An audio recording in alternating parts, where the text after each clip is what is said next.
hustle on the mission. Grinding for that spot, a brand new pot to piss in. Trying to school my partners home, babe, they pay attention. Sticking to my vision, on the road to the riches.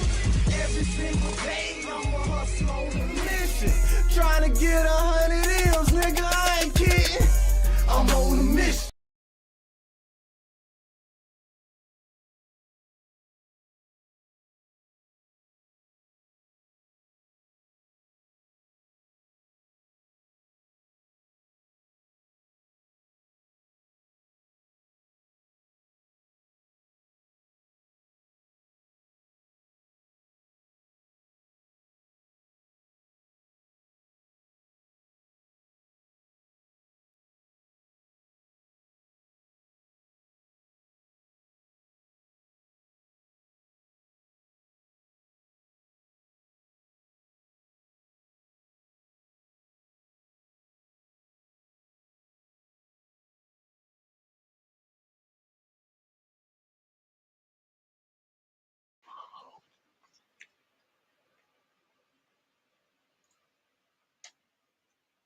All right.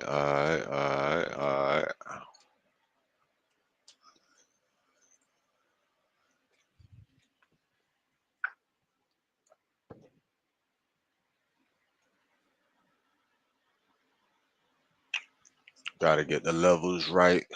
Homie TV hustles on the mission every day. We're good. Yeah, real nigga reactions. We in the lit house. Whatever you do, make sure you keep the light within you shining bright. You feel me? What's good? All right, we're gonna pop this off. Yeah, I'm live on everything, bitch. TikTok, the book, the ground. Matter of fact, I forgot about the ground. Let me pull the ground out. Alright, there go the ground.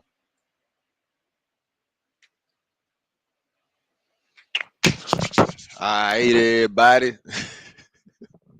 It's a lot of shit been going on in the world. It's gonna be an allegedly news, real nigga reactions. It's gonna be all that shit. Matter of fact, my daughter just ate, got straight. She ended up playing with her blueberries and shit.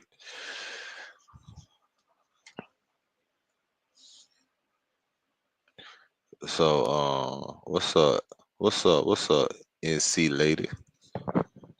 What's good with y'all? Y'all heard about this shit? Y'all seen this shit? I don't know nothing about it, but we finna see about this shit right now. Y'all gonna react to it with me. Man, this shit say, what the title say? Oh, I'm on the wrong shit. T Grizzly. Why T Grizzly is accused of impregnating and murdering his aunt? What? Well, we finna see about it right now. That shit crazy though. I don't believe it. It's hard for me to believe, but I'm not a fan of no nigga like that. So it's really not hard for me to believe shit. And when you think about it, all this shit going on, is it really hard to believe shit? We need evidence though. This is allegedly news. We need some evidence if you're gonna be saying some shit like this on the title or some shit, bro. That shit crazy. All right, let's just without any further ado. Without any further ado. His own aunt, and the order for her to be murdered is escalating quickly. The accusations that T Grizzly impregnated his own aunt and the order for her to be murdered is escalating quickly. It went from a mere conspiracy to now it's a theory that's being explored in court. This goes without saying, but I'm not accusing T Grizzly of doing anything. I'm simply laying out the facts and laying out why T Grizzly is currently trending and why people is accusing T Grizzly of impregnating and murdering his aunt. After you hear all the information, it's up to you guys to make up your mind. With that being said, let's get started. The murder of T. Grizzly's aunt/manager, Jobina Brown, has always been sketchy, has always been suspicious, never made sense at all. The search continues this morning for the gunman who shot and killed the manager and aunt of Detroit rapper T. Grizzley. 41-year-old Jobina Brown was shot in the area of 3 Mile Drive and Mack Avenue on the city's east side Tuesday night. Now, this is an update to a story that we brought you Wednesday morning. TMZ is reporting that Brown was in the back seat of a car when the suspect approached and started shooting, and she was rushed to the hospital where she later died. It is not clear if T. Grizzley was the intended target of the attack. The rapper and his driver were not injured. This isn't a situation where hindsight is 50-50 and people is looking back like, that sounded sketchy, or I didn't spot these red flags before. No. From day one, anyone who heard this story, even from the mouth of T. Grizzley, who was present, they've always had more questions than answered. Because T. Grizzley will be pretty candid about what took place that night. He wasn't shy. He told the full story to a lot of people and a lot of platforms, even made a song about it. And every time T. Grizzley told the story, people was like, that don't make sense. Especially people in the streets. Like us civilians, like we can have our opinions, but people in the streets, when they heard what happened, they're like, yeah, that's not how the streets go. Like that's like that don't make sense. So the night everything happened, man, can you kind of go over that night with us? I know y'all was at the studio. I seen you on your Instagram. On your Instagram. Yeah, so we was at the studio with Guapo and Jay Swan or whatever. And I'm going over my cousin's house, my older cousin. Mm-hmm. He was real close with my pops. It's like my pops' brother. Mm-hmm. And I always try to, you know what I'm saying, show him some love because that's another wound we really ain't healed from. Okay. You know what I'm saying? So I went over there and I was telling her, like, come in the house. And she like, no, I don't want to go in. I'm begging her to come in the house. Mm-hmm. You know what I'm saying? Like, certain areas, you just can't, you got to move right. Right. You know what I'm saying? It ain't about where you at. I could go anywhere I want to. Right. But I got to move right. Right. You know what I'm saying? So if I'm moving right, can't nothing happen to me. So I'm telling her to come in the house. She like, no. Because JB was kind of like funny acting about dirty houses. Okay. And stuff like that. The house wasn't even dirty, but to her, she just a clean, real clean person. Okay. It's like, no, I don't want to go in them people's house. I don't want to sit on their furniture and all that stuff. This one is not too much of a red flag for me, but a lot of people thought, come on, bruh. She chose to wait in the car at night in Detroit instead of going to the house. And, like, this is your family house, too? This don't really sound too right. But, yo, I never lived in Detroit. I never lived in Chicago. I never lived in places that could be the murder capital. So I don't know. All right. Like, I don't know. Maybe it is a routine thing to wait in the car at night in those areas while people go to the car. Maybe not everybody is as scared or terrified as people like me. I'm like, all right, I'll be right back. So I'm knocking on the door. My people's taking so long to come to the door. You know what I'm saying? Mm-hmm. And they finally come to the door. As soon as I see her, as soon as I see my auntie, mm-hmm. She about to open the door. I hear a whole bunch of shots going on. You know what I'm saying? Behind me, I hear a whole bunch of shots going on. So I get down because I'm thinking they about to come to the side and start, you know what I'm saying, shooting at me, and I ain't got nothing on me at the time. Mm-hmm. My cousin ran out with a gun. I'm like, perfect. So we ran out on the street. When we ran out, my driver was gone with no cars out there. I'm like, She was in the. So what was the vehicle? She was in the car. Like yeah, she was in the car. Okay. She was in the car on the street. So my cousin ran out with the gun or whatever, and we ran out in the front to see what's going on and to if somebody up on us, we gonna get them off us. The court trial for his aunt murder actually started today, but we will get to who the defendant is, who's being charged with the murder, and how even that looks horrible for T. Grizzley. But at trial today, a YouTuber, The Family, he actually watched the trial, right? He actually watched it through, I think it's a Zoom or something, but the trial was being filmed. And when he watched the trial, T. Grizzley's other aunt, whose house he was at, she testified. And she actually testified that the story they told the police, well, T. Grizzley told the police he didn't see who did it, he didn't snitch, but he did say, listen, when the shots ran off, shocked, ran to the window to see what's going on. We ain't know what was going on. We were shocked. The aunt actually said, like, cut the malarkey. No, I didn't see T. Grizzley run to no window appearing shocked. Question was asked by the state, does she remember the aunt mentioning that when T Grizzley heard the shots inside the home, he ran to the window to see what was going on. The aunt responded, no, she didn't say that. So once we got outside, once we got in the front where they was at, my driver gone. There's no cars out here. Mm-hmm. Okay, wait. Let me ask you. So, was you had to enter to the back door or something? Yeah, I was. Okay. Side door. Okay. I get you.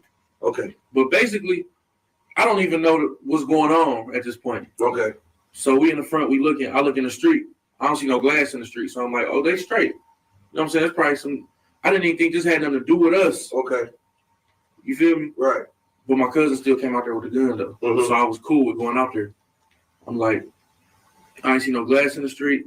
I'm thinking they heard some shots and pulled off. Okay. So now I'm mad now. Like, y'all heard them shots. Why would y'all leave me over here? Right. You feel me?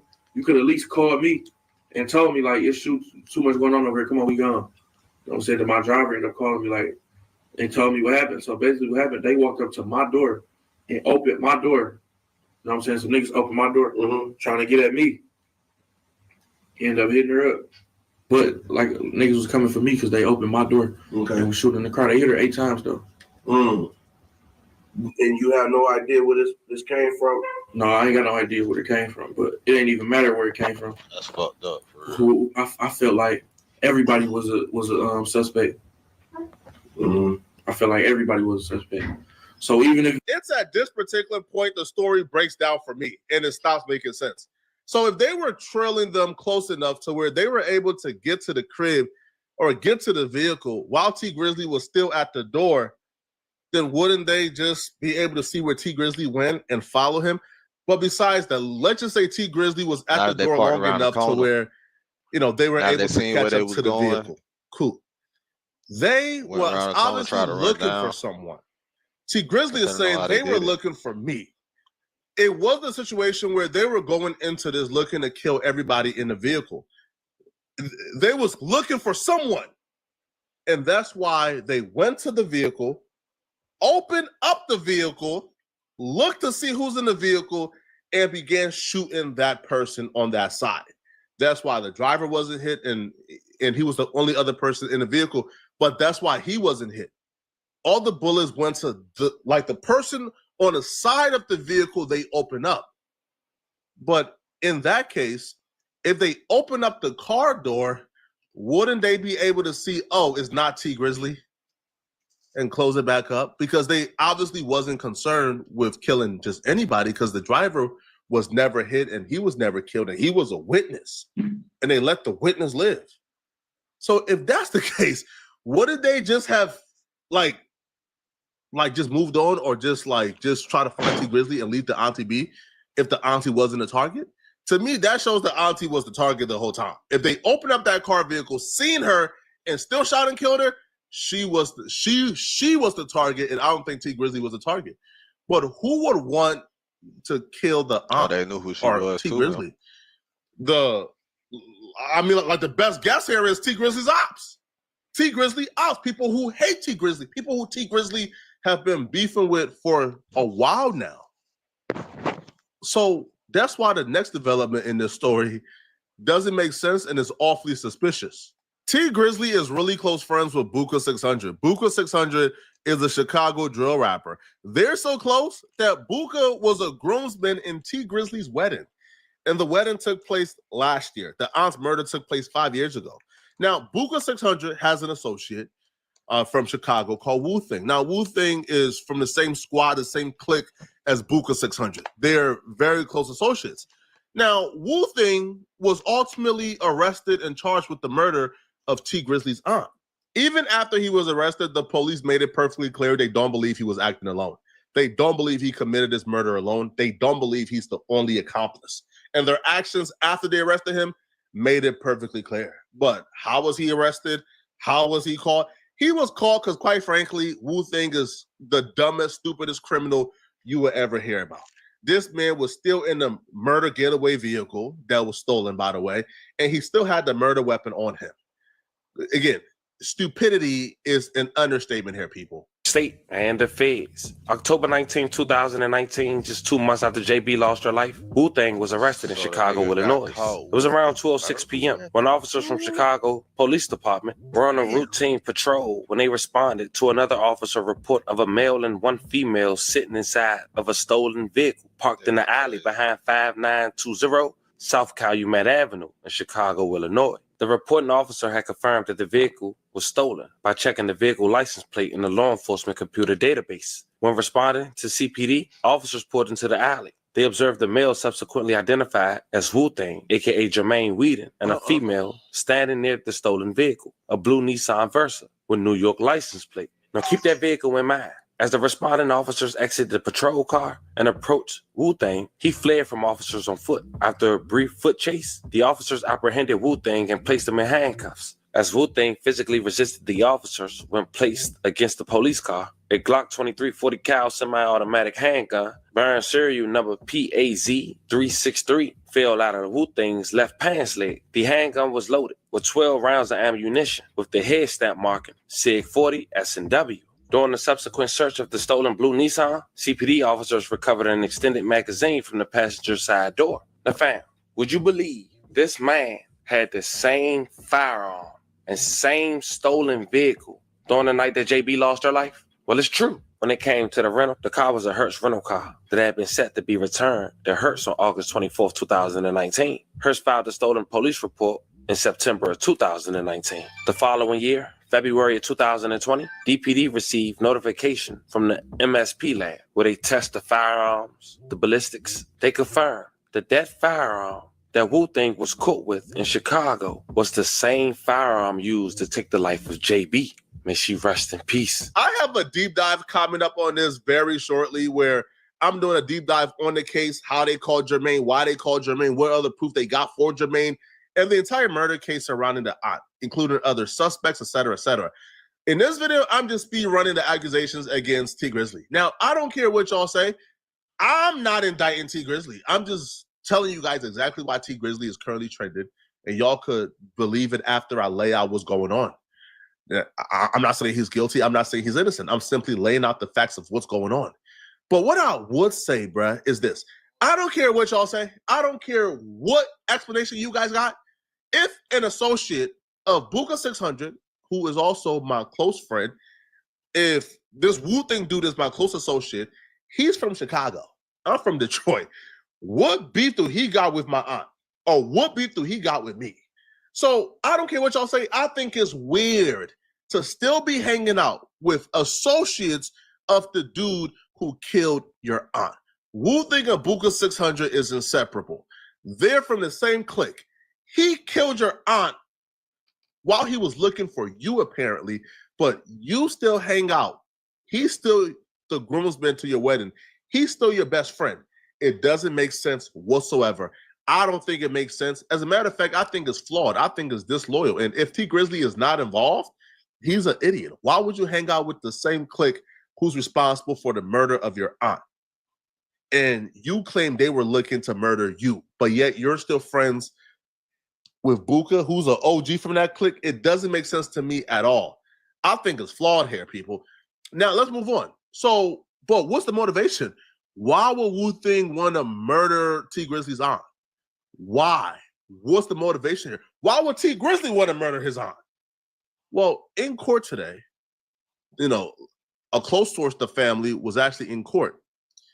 And the state actually threw out that they believe that T Grizzley impregnated the aunt, that the aunt was pregnant at the time for T Grizzley's baby, according to the family. And many more. But I was able to catch it today, although the audio wasn't allowed for screen recording while looking. You can only screen record if the audio picks up from another device. And I didn't know that today. But I took some key notes. And the house that T Grizzley allegedly stopped at the day JB lost her life to go inside. Remember we said that was his aunt's house, another aunt? But she took the stand today. And to sum up 8 hours for you guys in 60 seconds, I say this. That rumor that's floating around that T Grizzley got his alleged aunt pregnant, the state believes that. Not the family TV, not Reddit, the state. Come to find out, T Grizzley and his aunt/manager isn't blood related. So if T Grizzly is impregnating her, it feels like the situation got messy. But what's the official theory? What's the official conspiracy? You heard a lot of bits and pieces. Well, here is the full theory laid out and exactly why people believe that T Grizzly hired the help of his friend Wu Thing, who was close with his best friend Buka 600, and they conspired this plan to murder the aunt. Here is why here's the theory people believe explains why T Grizzly did this. This is why T Grizzly backdoored his auntie. When T Grizzly first came home, he dropped his hit song, First Day Out.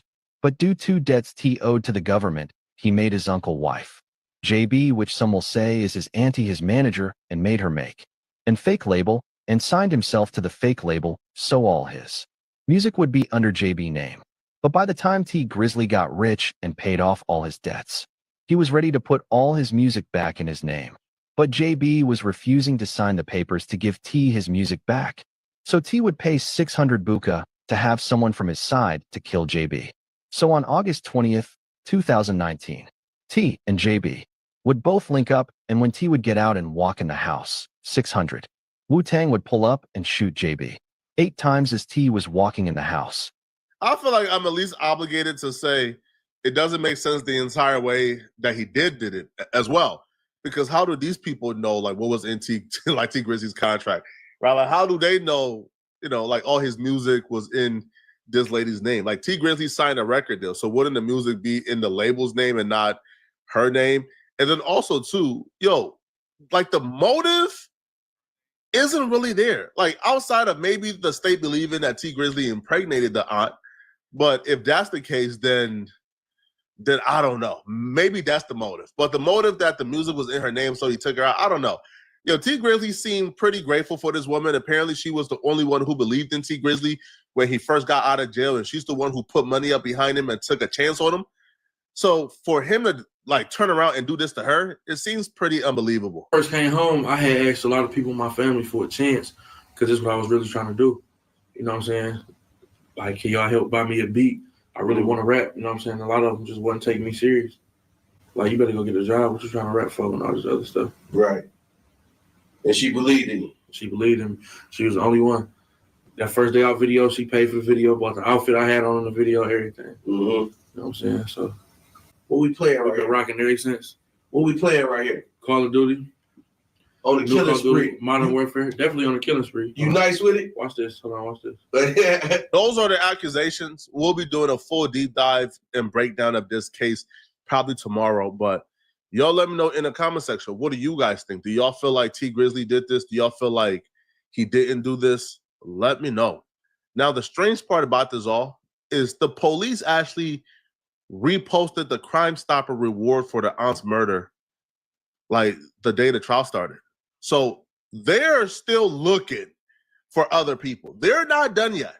And the fact that they really was focused or they was asking questions pertaining to T Grizzly, I don't think that's a good sign. But y'all let me know in the comment section. What do you guys think about this? Do y'all think he's guilty? Is he innocent? Let me know. Okay. Now, if you're still watching this and you enjoyed this video, click.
Grandpa Jim Jones is back outside and he's more delusional and worse than ever.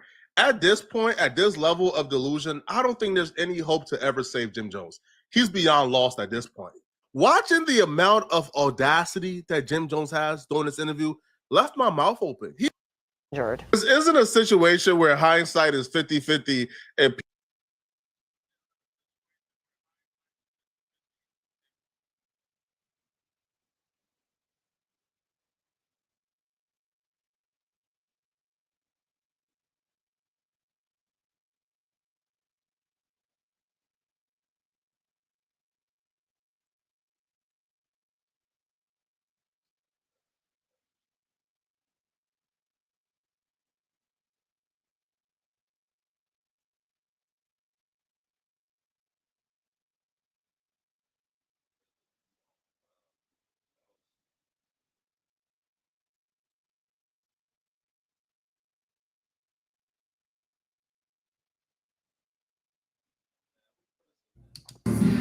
Bro, you not nobody for me to come link up in person to talk about talk about me? What the fuck? And you just said I could have came you like a grown man and had a convo.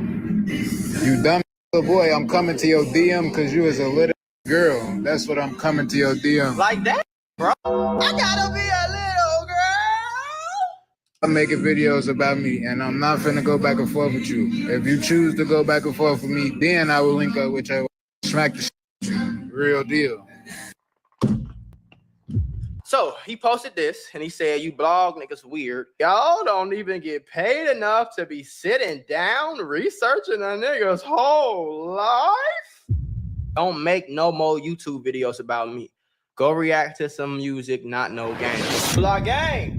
Now some of y'all been waiting on this, waiting on my moment. You feel me? I ain't gonna say I've been waiting on this moment because I wasn't gonna really, do a video on this right here. But since bro posted it, I'm gonna just go ahead and do it. So I got my Thonky. It scrolled up in that grabber leaf. I'm finna get off of it as soon because YouTube been tripping. But I do got my grabber leaf hat just to let you know that I ain't rolling up in nothing else. Now listen. A lot of y'all seen this and y'all knew exactly who he was talking about simply off the fact, even though he scratched everything out, simply off the fact that my follower count, my post is on here. A lot of y'all DM me. A good amount of y'all DM me about this, and that's how I even figured out what's going on because I don't follow, bro. So we talking about Chucky Wackham. All right, so check it out. So he posted this and he said, you blog niggas weird. That's the first thing we're gonna address, okay? First of all, I am not a blog. I'm simply a reaction channel.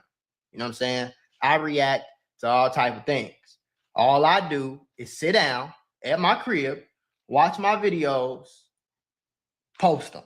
That's all I do. I record myself watching videos. I think a blog site is somebody who kind of like, goes through the motions and creates the video. I don't feel like I'm a blog just simply off the fact that I don't create no videos. I just react to them. You know what I'm saying? So let's just get that cleared up. Then he said, y'all don't even get paid enough to be sitting down researching a nigga's whole life. Now, this is where, you know what I'm saying? This is where we have to be factual, okay? First, I promise y'all, I promise you, Chucky, I promise you, bro. And he posted this, by the way. He posted this on his page. And this was he posted this on his story. He scratched out my name and stuff like that. But everybody still, like, not everybody, but a lot of people already knew. Like, this person already made a video. Like, this people, how we get high. People know it's me. Like, I don't know. But so let's look it up, little Chucky, right? So first of all, let's just be clear. I made one video about this man. I've never reacted to anything that had to do with Chucky until this video. Okay. Now, when you say the research, sit down doing research, I don't sit down and do research, bro. All I do is come to my homepage. I see what's on my homepage. I watch the video. I give my thoughts. That's it. Okay. That's the first part. Second, y'all don't even get paid enough to be sit down. Okay, bro. Now Chucky is 19, so I understand he might not understand what's going on. You catch him a drift, but we getting paid over here, baby. I've made multiple millions off of YouTube. Let's just keep that factual, okay? It's a lot more ways to make money than it is than just rapping. Most people who rich don't rap. You see what I'm saying? So TikTok, YouTube is the wave right now. Twitch, streaming, all that stuff is the wave, okay? That's the wave. Now, let's get to the actual DM, right? Don't make no more YouTube videos about me. Go react to some music, not no game. Okay? So he posted this, and I don't know what his reason on posting this with. I'm not the nigga that's going to go back and forth with somebody and like try to be tough and all that. I don't care to do that. I don't want to be tough. Y'all can have all the tough stuff. You know what I'm saying? I'm cool, bro. You know what I'm saying? So now let's break it all the way down. So what I said was you could have came to me like a grown man and had a convo. Unfortunately, coming my DM telling me what to do ain't gonna work. I'm not no peon. You put stuff on the internet, people are gonna make videos about it and I'm gonna react to it. It ain't like I'm secretly spying on you. You're putting it on the internet knowing you're a famous rapper. What am I supposed to do? Now that's how I feel. You know what I'm saying? Now this is the video that I made on bro. And the crazy part about it is I was on his side. I'm like, damn, why you coming at me like that, bro? Why are you coming at? Okay, look, so check it out. I'm not making these videos. So get this, my uncle accidentally became a millionaire because of a bird and some walnuts. Long story short, he driving home from work and a bird.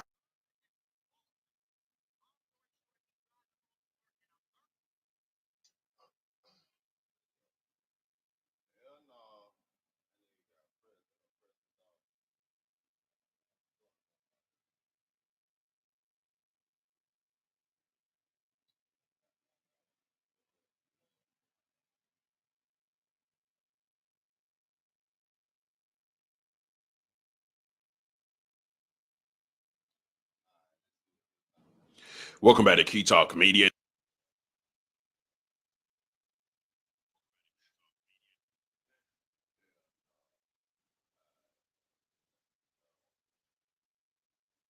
They got me feeling like I'm academics. Can't ride no way. Recently, I want everybody to send your collective prayers for my man Top 5 after attending the Wireless Festival. He was attacked at an after party for Steph London, and it was brutal. It was very brutal. While standing outside before he got into the venue, someone pulled up and cut him in his throat from here to about here. From his description, it was 17 inches. In terms of his injury and his cut. He's currently in the hospital. He's, he can't travel for a while. His parents flew in to take care of him, to be by his side. I eventually was able to talk to him. It was a gut-wrenching conversation, to say the very least. His whole neck was bandaged up every few seconds because I guess, I don't know how the cut works, but They got me feeling like I'm academics. Can't ride no way. Recently, I want everybody to send your collective prayers for my man Top 5 after attending the Wireless Festival. He was attacked at an after party for Steph London, and it was brutal. It was very brutal. While standing outside before he got into the venue, someone pulled up and cut him in his throat from here to about here. From his description, it was 17 inches. In terms of his injury and his cut. He's currently in the hospital. He's, he can't travel for a while. His parents flew in to take care of him, to be by his side. I eventually was able to talk to him. It was a gut-wrenching conversation, to say the very least. His whole neck was bandaged up every few seconds because I guess, I don't know how the cut works, but I guess there was fluid getting into either like his airwave or whatever, but he kept coughing like every single time. So let's send some prayers for him. There's been a lot of rumors about what happened. I'm going to refrain from even indulging in any of that. There were, conversations that possibly had to do something with some UK guys. We're just going to say, the world may never know. Okay. But what I will say is that he's lucky to have his life. While talking to him, he told me that he feels lucky to be alive. 100%. 100%. Okay. And, kind of feel like I want to call him.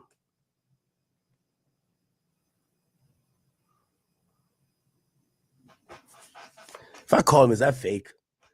I hate to use people's actual tragedy, people that know, as content.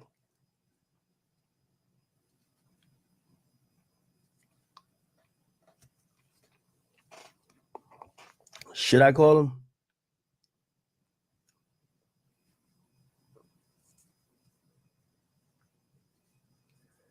I'm gonna be honest with you. I've never seen top 5 like that, bro.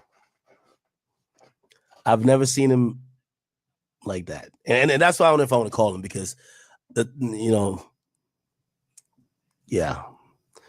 I could clearly tell like he felt his life flash before his eyes, man. I could clearly tell. Yeah. Thank you, guys. Thank you. Everybody in the chat says, "Act, don't do it." Yeah. I'm not gonna call him. Oh yeah, and it is 5 o'clock there. My bad. Yeah. So it's a 17-inch cut. When I called him, he was face down on a thing.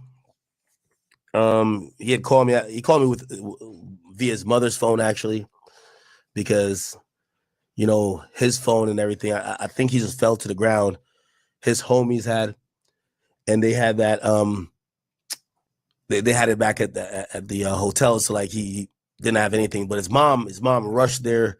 I don't know his mother, but salute to his mother. Yeah. It's like a sobering thing when you hear somebody feel like they tell you like they've pretty much felt like they tasted death. They felt like he was going to die. So he's going to recover. His voice sounded okay. The nurse came in the room while we were talking, and the nurse was just saying, "Hey, listen, you can't be on the phone. Like, he was on blood thinners and a few other things, and they did surgery. So he's going to make a full recovery. Probably a nasty scar is going to exist under here, but he's going to make a full recovery. All right. Somebody said, what? He begged for it. Yeah. Somebody said 17 inches. Hey, yo. And he did confirm. He spoke with he said Chubbs called to check up on him. So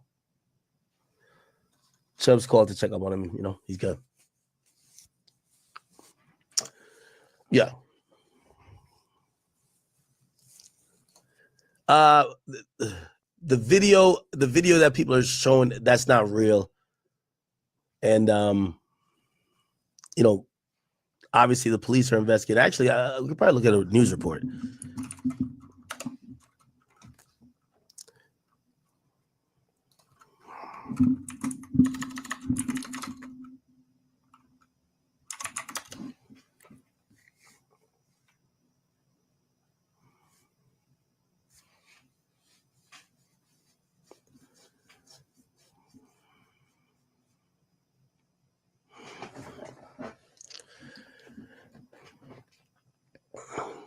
Yo, it's so ironic and funny how, well, not funny, but it's so ironic.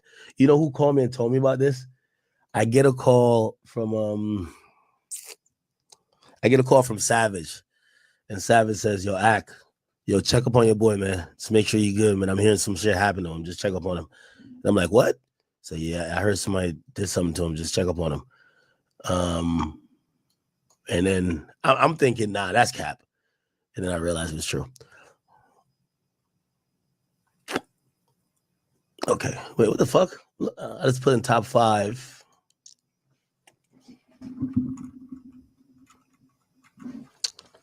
Let me go and keep 6 solid. They would have it.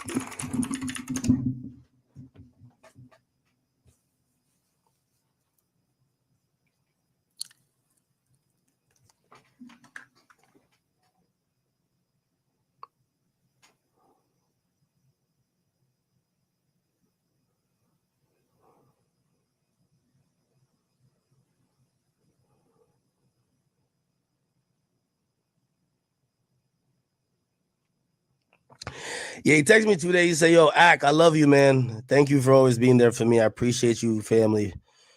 Always for life." I said, "How you feeling? You good?" He says, "Yeah, fam, I'm feeling better. I can't fly for, I won't say the amount of days, until the staples are off my neck." And I told him, "Bet, I just got back in the States. Just got off the plane. Just call me." He called me, but I forgot why I didn't answer.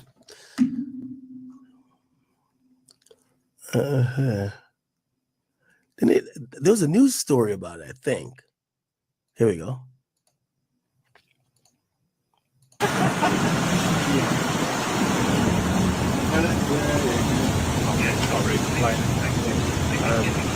Not everybody will confirm, but you know.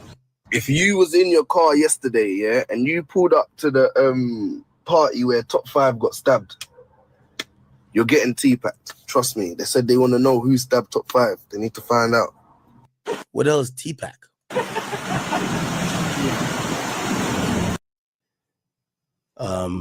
His parents flew in.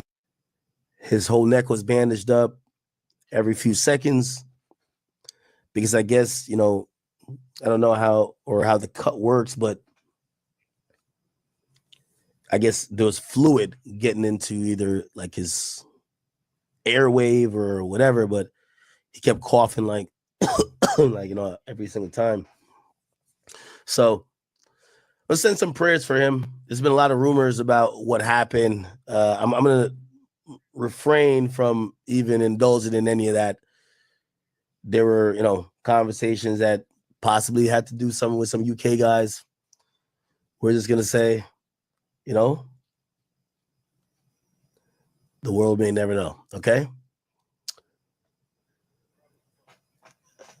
But what I will say is that he's lucky to have his life. You know, while talking to him, he told me that he feels lucky to be alive. 100%. 100%. Okay? And, you know, kind of feel like I want to call him.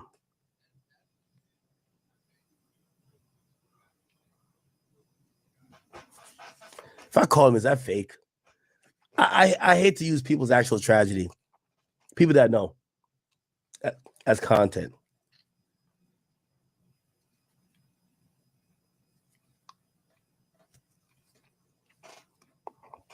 Should I call him?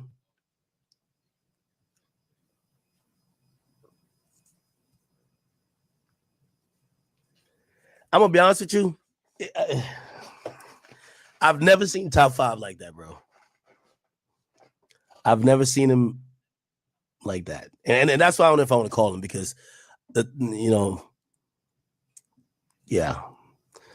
I could clearly tell like he felt his life flash before his eyes, man. I could clearly tell. Yeah. Thank you, guys. Thank you. Everybody in the chat says, "Act, don't do it." Yeah. I'm not going to call him. Not going to call him. Oh, yeah. And it is 5 o'clock there. My bad. Yeah. So, it's a 17-inch cut. When I called him, he was face down on a thing. He had called me. He called me with via his mother's phone, actually, because his phone and everything. I think he just fell to the ground. His homies had, and they had that. They had it back at the hotel, so like he didn't have anything. But his mom rushed there. I don't know his mother, but salute to his mother. Yeah. It's like a sobering thing when you hear somebody feel like they tell you like they've pretty much felt like they tasted death. They felt like he was going to die. So he's going to recover. His voice sounded okay. The nurse came in the room while we were talking, and the nurse was just saying, hey, listen, you can't be on the phone. Like, he was on blood thinners and a few other things. And they did surgery. So he's going to make a full recovery. Probably a nasty scar is going to exist under here, but he's going to make a full recovery. All right. Somebody said, what? He begged for it. Yeah. Somebody said 17 inches. Hey, yo. And he did confirm. He spoke with he said Chubbs called to check up on him. So Chubbs called to check up on him. He's good. Yeah.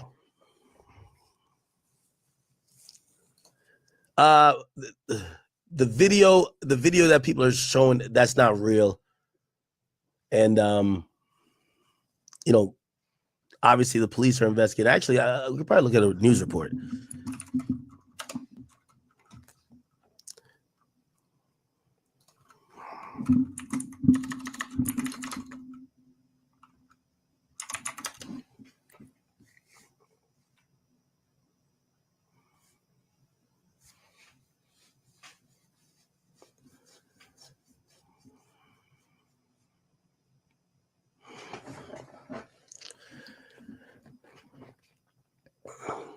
It's so ironic and funny not funny, but it's so ironic. You know who called me and told me about this? I get a call from Savage, and Savage says, yo, Ak, check up on your boy, man. Just make sure you're good, man. I'm hearing some shit happen to him. Just check up on him. And I'm like, what? So yeah, I heard somebody did something to him. Just check up on him. And then I'm thinking, nah, that's cap. And then I realized it was true. Okay, wait, what the fuck? I just put in top 5.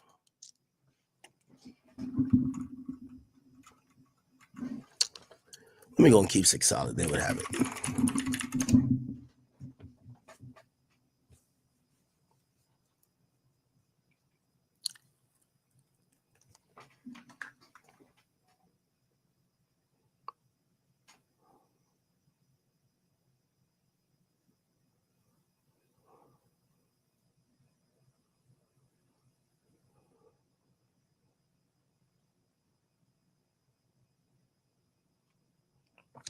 Yeah, he texted me today. He said, yo, Ak, I love you, man. Thank you for always being there for me. I appreciate you, family. Always for life. I said, how you feeling? You good? He says, yeah, fam, I'm feeling better. I can't fly for, I won't say the amount of days, until the staples are off my neck. And I told him, bet, I just got back in the States. Just got off the plane, just called.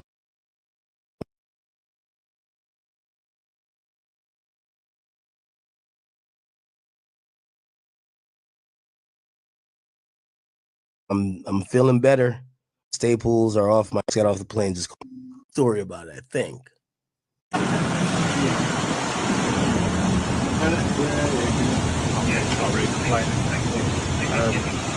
that we've had it all confirmed, but, If you was in your car yesterday, yeah, and you pulled up to the party where top 5 got stabbed, you're getting T-packed. Trust me. They said they want to know who stabbed top 5. They need to find out. What else? T-pack.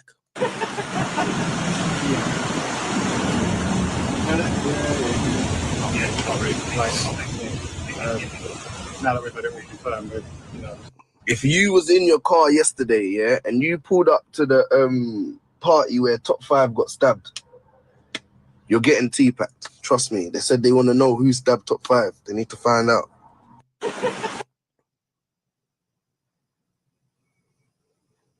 I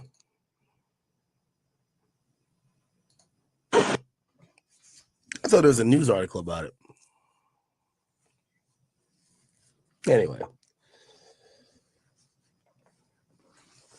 right. Let me read some donations.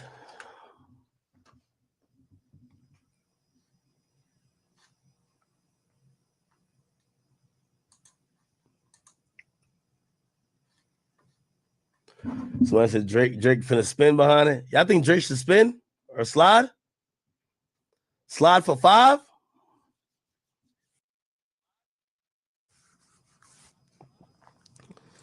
Never know, man. Drake might put that shiesty on and go slide, right? You never know. Now, Drake rocks with top 5 heavy.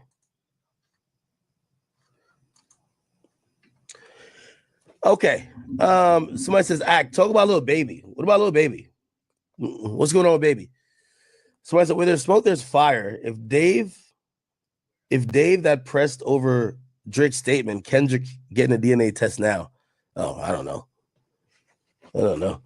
Mr. Rapper TV says, Neon Tay signed to Earl sweatshirt. Get me to 1K chat. Somebody says, the beef is old, let it go. The guy on the Twitter page constantly posting negative about TDE. Yeah, literally in instigating this. You think so? Somebody said it's a clear attempt by TDE and PG Lane to create a rift between you and Drake by saying you said that Drake wrote the captions. Yeah, like we're playing a nasty game of telephone. Shit, I talked to Drake about the tweets. I'll tell you what Drake said about the tweets. I told him exactly like he saw. Now it's just all public. You get what I'm saying?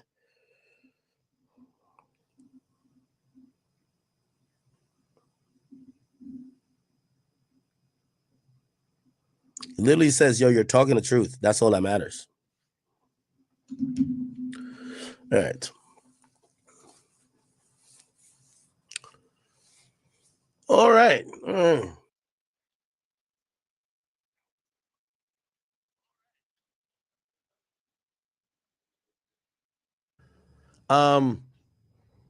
Brother, I'm gonna tell you, like I had posted something online and I said, Nikki, stay like, yo, you know not to fuck with Jay. And it's not necessarily fucking with Jay, because I don't think Jay is like this terrible person. But I think the brand of Rock Nation is probably the worst thing that's ever happened to hip hop, because they have the most likable or one of the lovable hip hop aficionados and legends that we have, Jay-Z. That's the face of it, but they do nothing but fuck with other black artists. I've never heard them fucking with a white artist ever. You feel what I'm saying? Like all they do is like they're trying to create a monopoly. Like they want to be, Rock Nation wants to be Live Nation. You know how Live Nation is with touring? You can't really tour without Live Nation. Like, trust me, they will fuck your whole shit up. Trust me, I told you they did it to Sexy Red, Moneybagg Yo, and even Lil Baby, and they were trying to strong arm Rod Wave. I know this personally. I'm talking to these people's teams. That's what Live Nation is. Rock Nation, which is a subsidiary of Live Nation, because they got a deal that's under Live Nation. They want to do the same thing to hip hop, but they want to do it with all artists. So like, it's funny because Jay-Z talks all this like he loves artist shit, but his label and conglomerate bully artists. They do the worst things to artists. Like everything. I remember I told you everything about Bobby Shmurda. Go watch his fucking Vlad interview. I feel like I'm going off topic, but go watch his Vlad interview. Just go watch his Vlad interview if you thought I was lying at all. Yo, Bobby Shmurda's career got killed by Rock Nation, my nigga.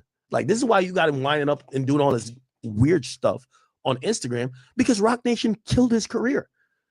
Rock Nation, he was going broke. Rock Nation, because Epic wouldn't give him no more money because he was locked up for years. They was just holding his contract. Rock Nation's like, we're gonna manage you. We'll give you some bread. He needed bread. We'll give you some bread. Blah blah blah. Blah. All we need you to do, you have to help us force your way out of Epic Records contract, bro. Epic Records is the premier rap label on Sony. Like, you think Sony's trying to get bullied by motherfucking Rock Nation? So they're like, all right, we're not going to go to war with you, but fuck Bobby. Like, we'll just sacrifice his career. So Bobby became a sacrificial lamb, all because of Rock Nation. And if y'all ever think I'm lying about any of these things, this is what I be trying to say. When people be talking about Rock Nation, I'm not talking about the right shit. You have to talk about the right shit. If y'all don't talk about the right shit, look, Rock Nation, go watch his Vlad interview. He's giving it up on there. Look. Quavo's there to pick you up. Quavo picks me up. Right. Yeah, I told you the situation. Epic wouldn't pay like $3 million for him to get out of jail. It was maybe $4. I think it was $4 million for him to get out of jail. They're like, we don't know, but we're gonna keep his contract. Rock Nation comes in because they know he's about to get out. Everybody in the culture is like, yo, he held it down. This is a real nigga. This is also after the time with 6ix9ine. So people are like, yo, we're gonna celebrate the realest nigga. Rock Nation comes in to say, oh shit, this guy's gonna get shit ton of money. He's gonna be the most lit nigga because he's the definition of keeping it real. They come in, they offer to advance him some money to help out his fam. They're like, yo, we'll give you some bread, blah, blah, blah. All we want is that we want to manage you and eventually sign you. Bobby's in jail. Bobby says, of course, I want to sign to y'all. Let's go. Y'all are helping me out. When he gets out, Epic is no punks. Epic literally looks at Rock Nation and looks at Bobby and says, check this out. Whatever y'all had planned, you're still under contract to us. Now, Rock Nation could buy us out and you could go over there, but we know what you're worth. They're going to have to give us that. Now, this is what fans never know. Bobby's not like, remember Bobby didn't drop music at first? All this was happening in the background. Rock Nation, and this is why I say they're bullies. They didn't want to pay Epic what they should have paid him. If you want the nigga so bad because you think he's the realest and he's blah, blah, pay Epic, get them out the way, and it's your artist now. By the way, they've done this multiple times. They did this with motherfucking Meg Thee Stallion. Yo, if you're claiming 1501 is so bad, just pay them. When somebody's in a contract, don't try to use y'all cultural clout to get them out. Pay the money to get them free, and you sign them. But they're cheap, and they use this cultural flag, and then they ruin people's careers. They'll sacrifice the artists. So Bobby, like, he's stuck in the middle. The company says, pay us. They don't want to pay him. They want Bobby to rebel against Epic. Bobby can't rebel against Epic because Bobby's still under contract. He's trying to drop new music.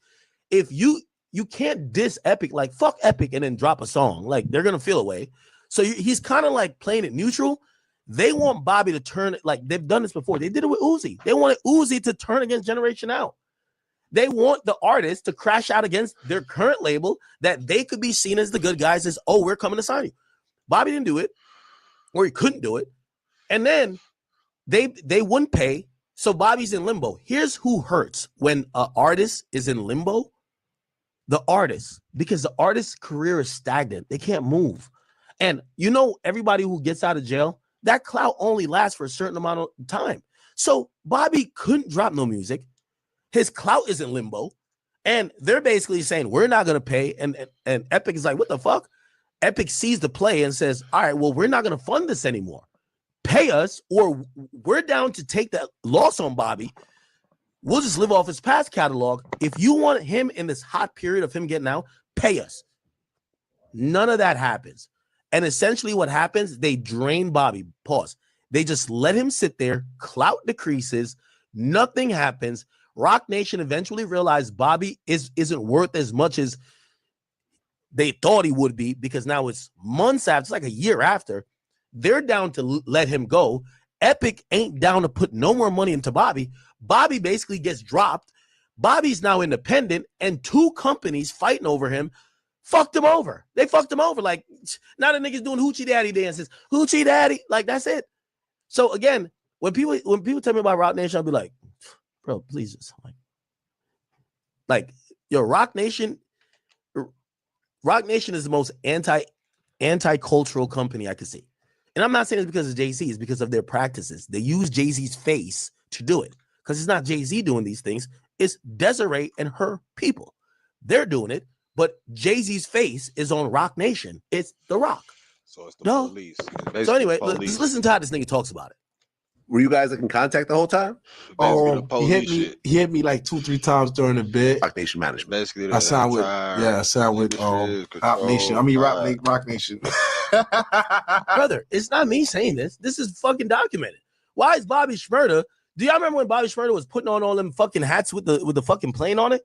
Bobby Shmurda, Rock Nation hat. Y'all remember that? If y'all remember that, the nigga he came home. They put on a hat on him as soon as he went up to the office, saying he was a Rock Nation property, and you never heard nothing more about him. Oh, shit, I don't know if I can find it, but I remember like he went to the joint and they put on a Rock Nation hat on that nigga. I don't know if y'all remember. It's gonna take me a while to look for it. It's just not worth it to stop the stream. They put on this fucking hat right here, this little thing right here. They put it on him, and they gave him like a little gift bag, like, nah, yo, it's The Rock. He's over here doing all this dumb shit. Then they killed his fucking career because they were cheap. They didn't want to pay for him. They killed his career. So Bobby's now like beefing with hookers in Miami and doing all type of dumb shit, with all due respect, and getting called out for not being able to book tours. Yeah, because Sony, the major label, Rock Nation is not a major label. Sony, Music Entertainment, Epic Records, who signs Future, 21 Savage, and all them other people, they do big business. They realize that Bobby is a tug and war, and they're like, okay, fuck it, we'll just blackball you. We don't give a fuck about you. Let Rock Nation get it popping with you. Then Rock Nation, when they had to realize they have to spend their own money to get him hot, they said, you ain't that important. They dipped. Suckers. I'm sorry. This is some sucker shit. Facts. I'm sorry. Oh, Joy. And then y'all got to also ask yourselves, why is everybody scared to talk about Rock Nation? Look, he just said Rock Nation. He called it Op Nation. Then he has, oh, my bad, I forgot. Nobody could talk directly about him. Why? So do the math. Rock Nation. Yeah, 7 months later. Right. And around that time, you signed with Rock Nation Management. I signed with Op Nation. I mean Rock Nation. I'm sorry. Oh, Joy. By Jay-Z. Okay, fair enough. Look at this man's eyes. And that's all I'm trying to tell you. If we talk about black excellence and all this good shit, you should never have to talk about a black man's company and be this fucking like, whoa. This is how we talk about. Okay, fair enough. Look at this man. And then y'all got to people. They do big business. They realize that Bobby, we don't give a fuck about you. Let Rock Nation get it popping with you. Then Rock Nation, when they had to realize they have to spend their own money to get him hot, they said, you ain't that important. They dipped. Suckers. I'm sorry. This is some sucker shit. I'm sorry. Oh, Joy. And then y'all got to also ask yourselves, why is everybody scared to talk about Rock Nation? Look, he just said Rock Nation. He called it Op Nation. Then he has, oh, my bad, I forgot. Nobody could talk directly about him. Why? So do the math. Rock Nation. Yeah, 7 months later. Right. And around that time, you signed with Rock Nation Management. I signed with Op Nation. I mean Rock Nation. I'm sorry. Oh, Joy. By Jay-Z. Okay, fair enough. Look at this man's eyes. And that's all I'm trying to tell you. If we talk about black excellence and all this good shit, you should never have to talk about a black man's company and be this fucking like, whoa. This is how we talk about Michael Rubin and like white party shit and all these other people that we're calling colonizers and shit like that. That's how you should talk about them. You should be talking about the white executives that's supposedly doing crazy shit. You shouldn't be talking about a nigga from Marcy Projects and you're from New York and his company. When you talk about him, you're like kind of scared. Yeah, he's fucking scared because Jay-Z basically killed his fucking career. Not Jay-Z, but like Jay-Z's company, right? Because I don't think Jay did it himself. It's his company operating on his face. Wait. Now I said Jay-Z now playing. You see? Why everybody so scared? Like, I ain't fucking with Jay. What up, nigga? What up, nigga? So, yeah, Smarty gang. So come on. Yo, listen. I hate to get conspiracy theory on y'all, but like, if y'all think that this is like, oh no, this is completely normal, y'all got it. Y'all got it. You're out. You got a song with Quavo, who's hot to death at the time. Yeah, well, you signed with Rock Nation. Let me tell you this. If y'all need to know anything about Rock Nation, Jay-Z was doing this reform shit, still is. Same with Meek Mill. Meek Mill brought Dream Chaser Records over there. Why Dream Chaser Records not on Rock Nation? If Rock Nation is so cool and so great.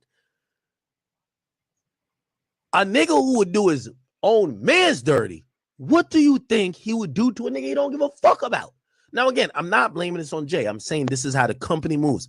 Rock Nation moves like a company that is not a cultural company. They move like a company that is using and finessing their cultural equity because of Jay-Z to sabotage, violate, steal artists, and get what they want. That, to me, is some crazy shit. And I'm showing you the living examples of people who got affected by it. I'm not making this up. Go talk to Bobby Shmurda. Go talk to Lil Uzi. Go talk to Meg Thee Stallion, even though she still fucks with him. But the only reason why she still fucks with him, they're going to go dumb hard for her because of this Tory shit. Like, they know the most thing she care about is to make sure Tory is. They're gonna handle that for her. So she ain't got the beef with her like other people had with them. But any other artist that's only about career, just look what happened. You know, everyone's happy to have Bobby Shmurda back home. I mean, how did it feel? Did you do all 7 years or? I did 6. Okay. I had like 7 bitches on a jet. It just be like that, son. Nigga don't be gay, nigga just crazy, bro. Okay. And I got a 70-year-old lady running my label, and I love her dearly. Now you talking about the label stuff. Well, by 2022, you started being vocal about your issues with Epic. You said, and I'm telling you what the issues is. Epic did hold him in a contract. Epic held him in a contract. That's a fact. But Epic basically said, y'all don't have the like. This is how business works. If you sign a basketball player, and let's say they were injured or they went to jail, but you still have contractual rights to them. Someone else can't just come underneath you and just be like, well, they're mine now. No, pay me my money. It's the same thing with Caribou and Yachty. Caribou, you could go do whatever you want to do. Just pay Yachty his fucking money. He signs you. You're still on the contract. You want to get out, go do whatever you want with whoever else.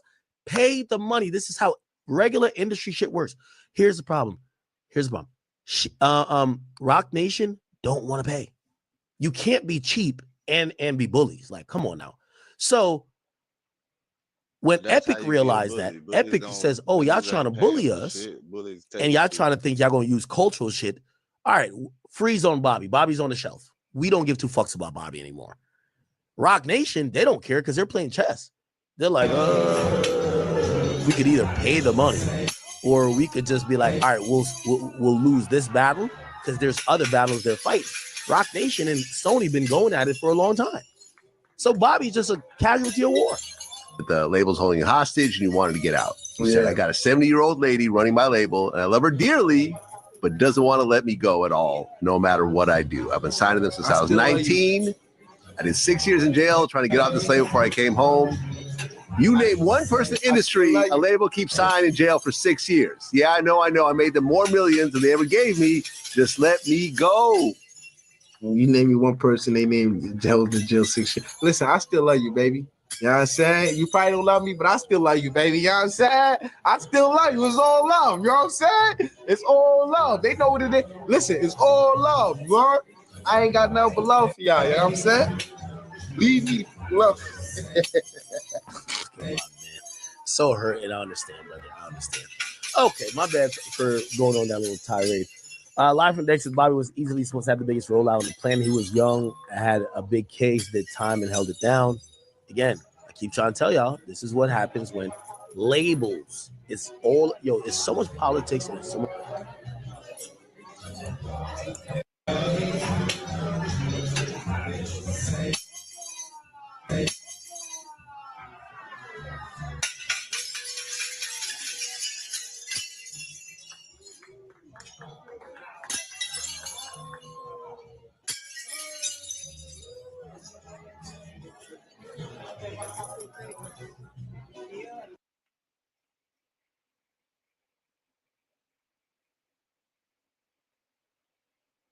50 was like, yeah, let me break one.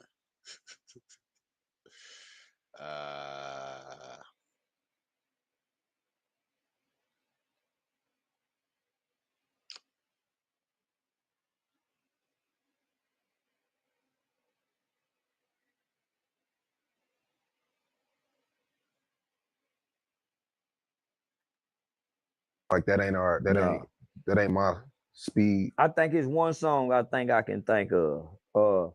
Drinking.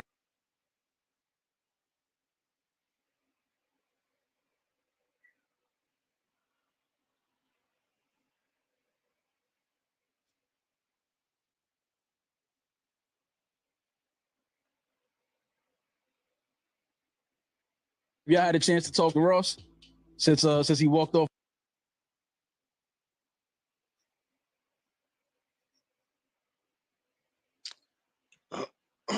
Yeah, so I could tell y'all about that shit. But we gonna do this shit,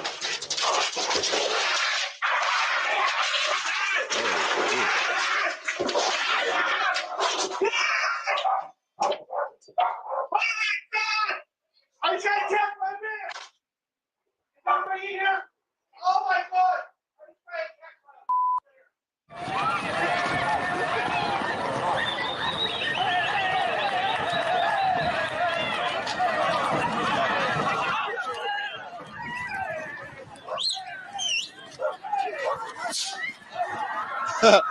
that bit been a flat tire.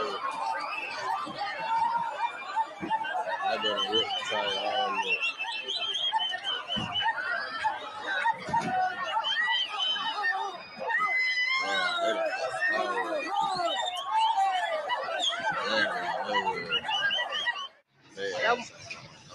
In March 2020, Thailand faced a monkey invasion.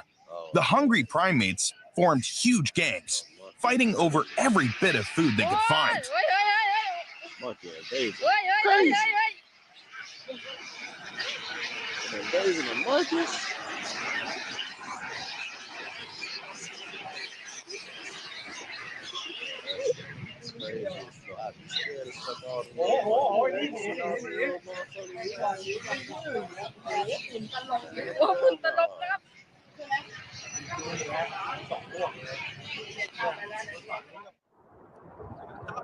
That's a stupid ass alligator. While alligators aren't unusual in Florida, the size of this one left everyone speechless.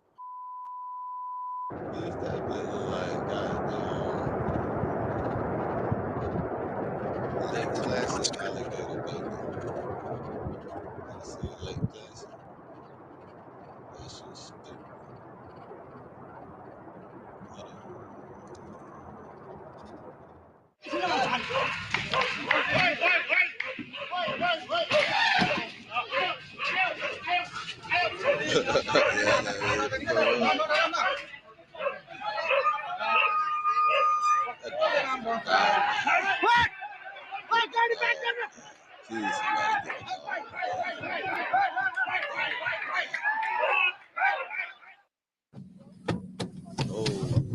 Shit.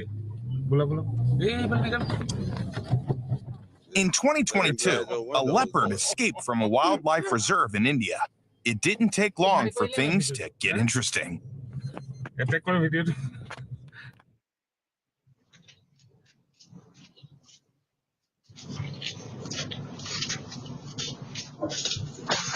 That shit fucked up, bro. If they ain't see that bitch walking up to that bitch, and that bitch just sitting there, and it's a dog door right there. A dog could just die.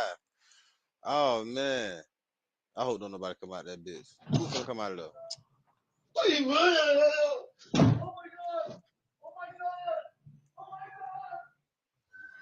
While relaxing in a hammock with her kid, a woman had no clue an uninvited guest had snuck into her house through the open door. Oh yeah, I remember seeing the snake. Stupid ass snake had that came through that bitch. I think I remember this one. Yeah, that's a big ass snake. Bitch, stupid ass. That bitch was trying to eat something. That was an anaconda trying to come and get the baby for some food. Yeah.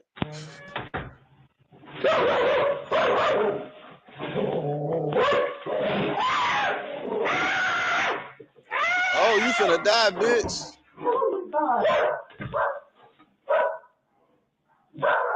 That bill was just chilling around the corner, man. That bill crazy as hell. That bill finna get his ass.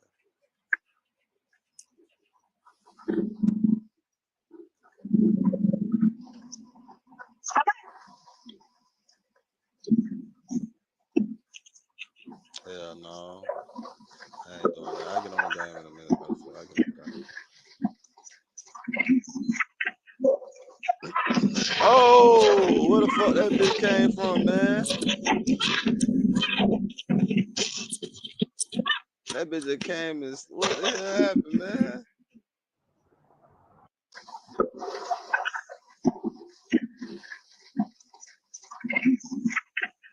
That bitch ran by that bitch.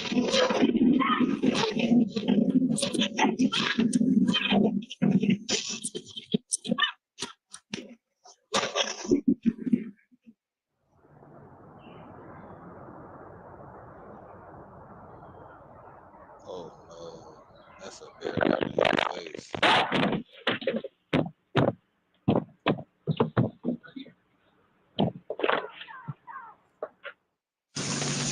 See, black bears are This not guy that probably dangerous, still but doesn't brown realize how bears, close he came to yeah, his need to last move run. around. Oh no, that bitch hunting.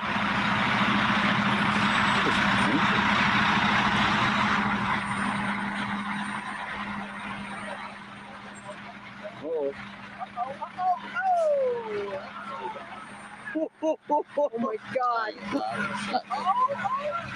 Oh, we didn't get the car. Oh my God. That car got definitely. I would have shot the shit out of that bitch. In 2018, as wild animals in Oregon fled from forest fires, Lauren Taylor set up a fountain near her house to help them cool down.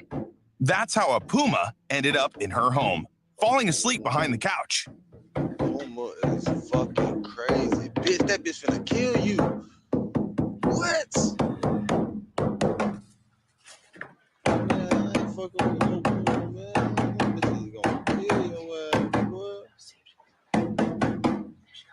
Is you doing that to keep that bitch away? How you leave a dog? Пора сваливать. Пора чухать. Сейчас он точно что-то сделает. Куда иди сюда? Давай-ка на буровую его еще не будем поднимать. Man, that pole gonna kill some. Таня, аккуратней. Ты куда пошел? Это дикий зверь. Миша.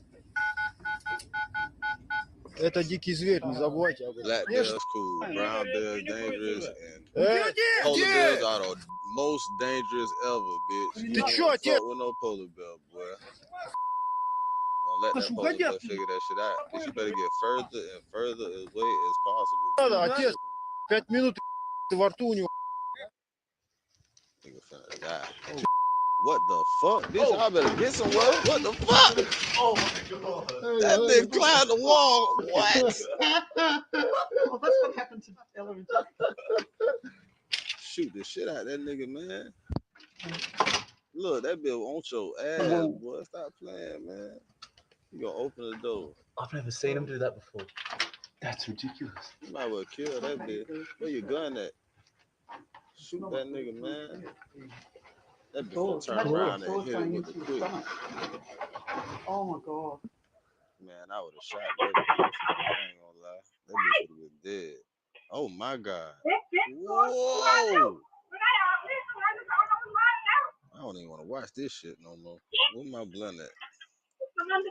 Alright. That's enough intermission. What the fuck? That bitch just ate something? They just left.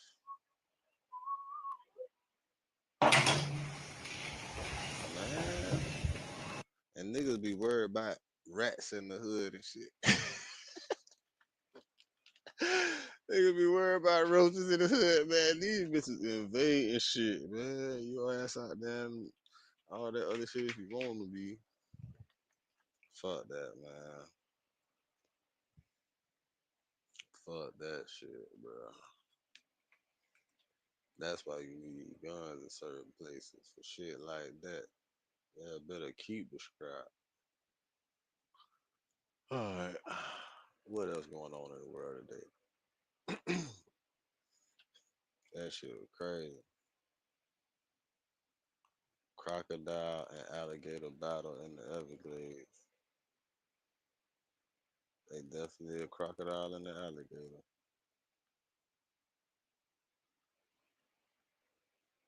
Crocodile don't even want no smoke, man. Alligator tripping. Alligator standing tall tripping, man. Crocodile like leave me alone, bro.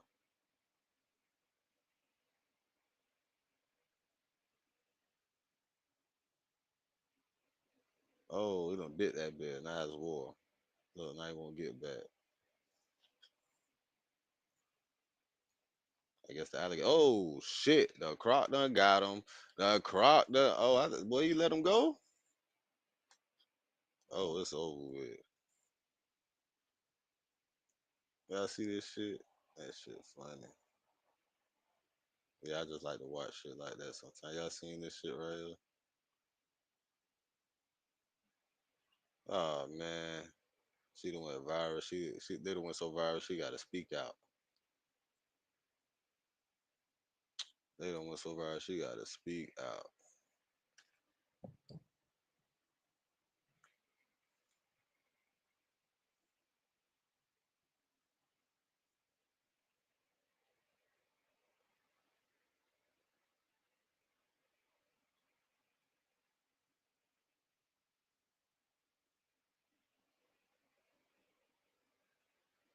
Kai humbling arrogant guests. I mean, like, come on, how look at this part? I mean, because that's crazy, bro. Me, nigga. Get your mans. Get your mans. The Kai calling out disrespectful behavior. Huh? Why you ain't going? What? Huh? Yeah. Wait, huh? Wait, whoa. Yeah, we're calm. Wait, I'm serious, gang. Watch your mouth, gang. How old are you? Look at me. How old are you? Watch your mouth. These are 15 times Kai Cenat checked disrespectful guests. Let's start with the time Kai properly dealt with one of AMP's core members when the guy clearly decided to look for trouble. My face. What am I posting on my block? Niggas not gonna touch me, nigga. Who's next? Nah, move niggas is crazy. Move niggas is crazy. Niggas, can you mean by that? What you mean by that? Yo, all y'all get the out my face. Let's finish it, bro. I mean, like, come on, how look at this part? I mean, because that's crazy, bro. Nigga, what? Nigga, what?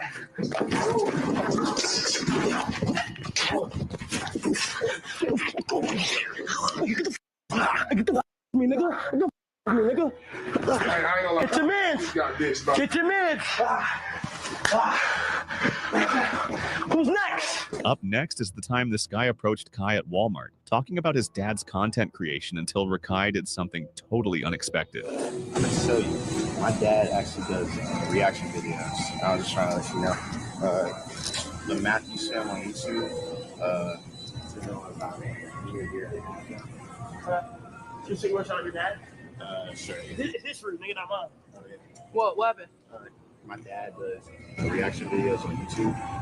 Matthew Sam has been doing it for like a year and a half. He got maybe 1.2 mil right now. Oh, look at that. Hey, come back here. That nigga said, come fuck back here. your dad. Hey, oh my, I'm sorry, bro. That's funny. When the guy had left, Kai walked up to Rakai to teach him a lesson. Come on, What? Come on, bro. I was trolling outside. I was playing around. Just killed that man's dreams. I was playing around. I said sorry. Hey, bro. No. If you don't have any home training. Yo, I wish they had peaches. Yo, you can young man. Don't be a little dumb. Don't be in the store in public. You understand me? All that dumb, keep it at home. Do not embarrass me in front of public. You understand me?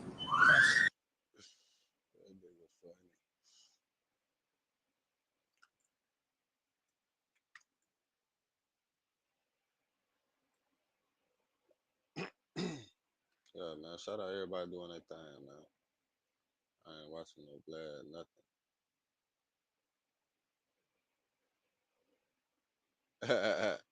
Everybody gotta be careful, bro.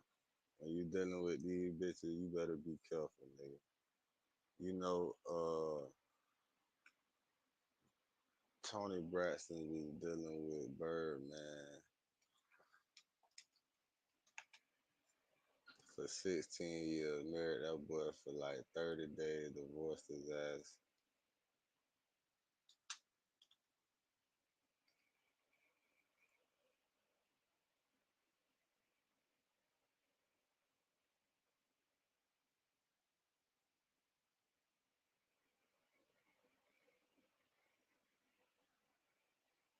After 2 days. Man, Tony, you don't get the fuck out of here. So, man, what?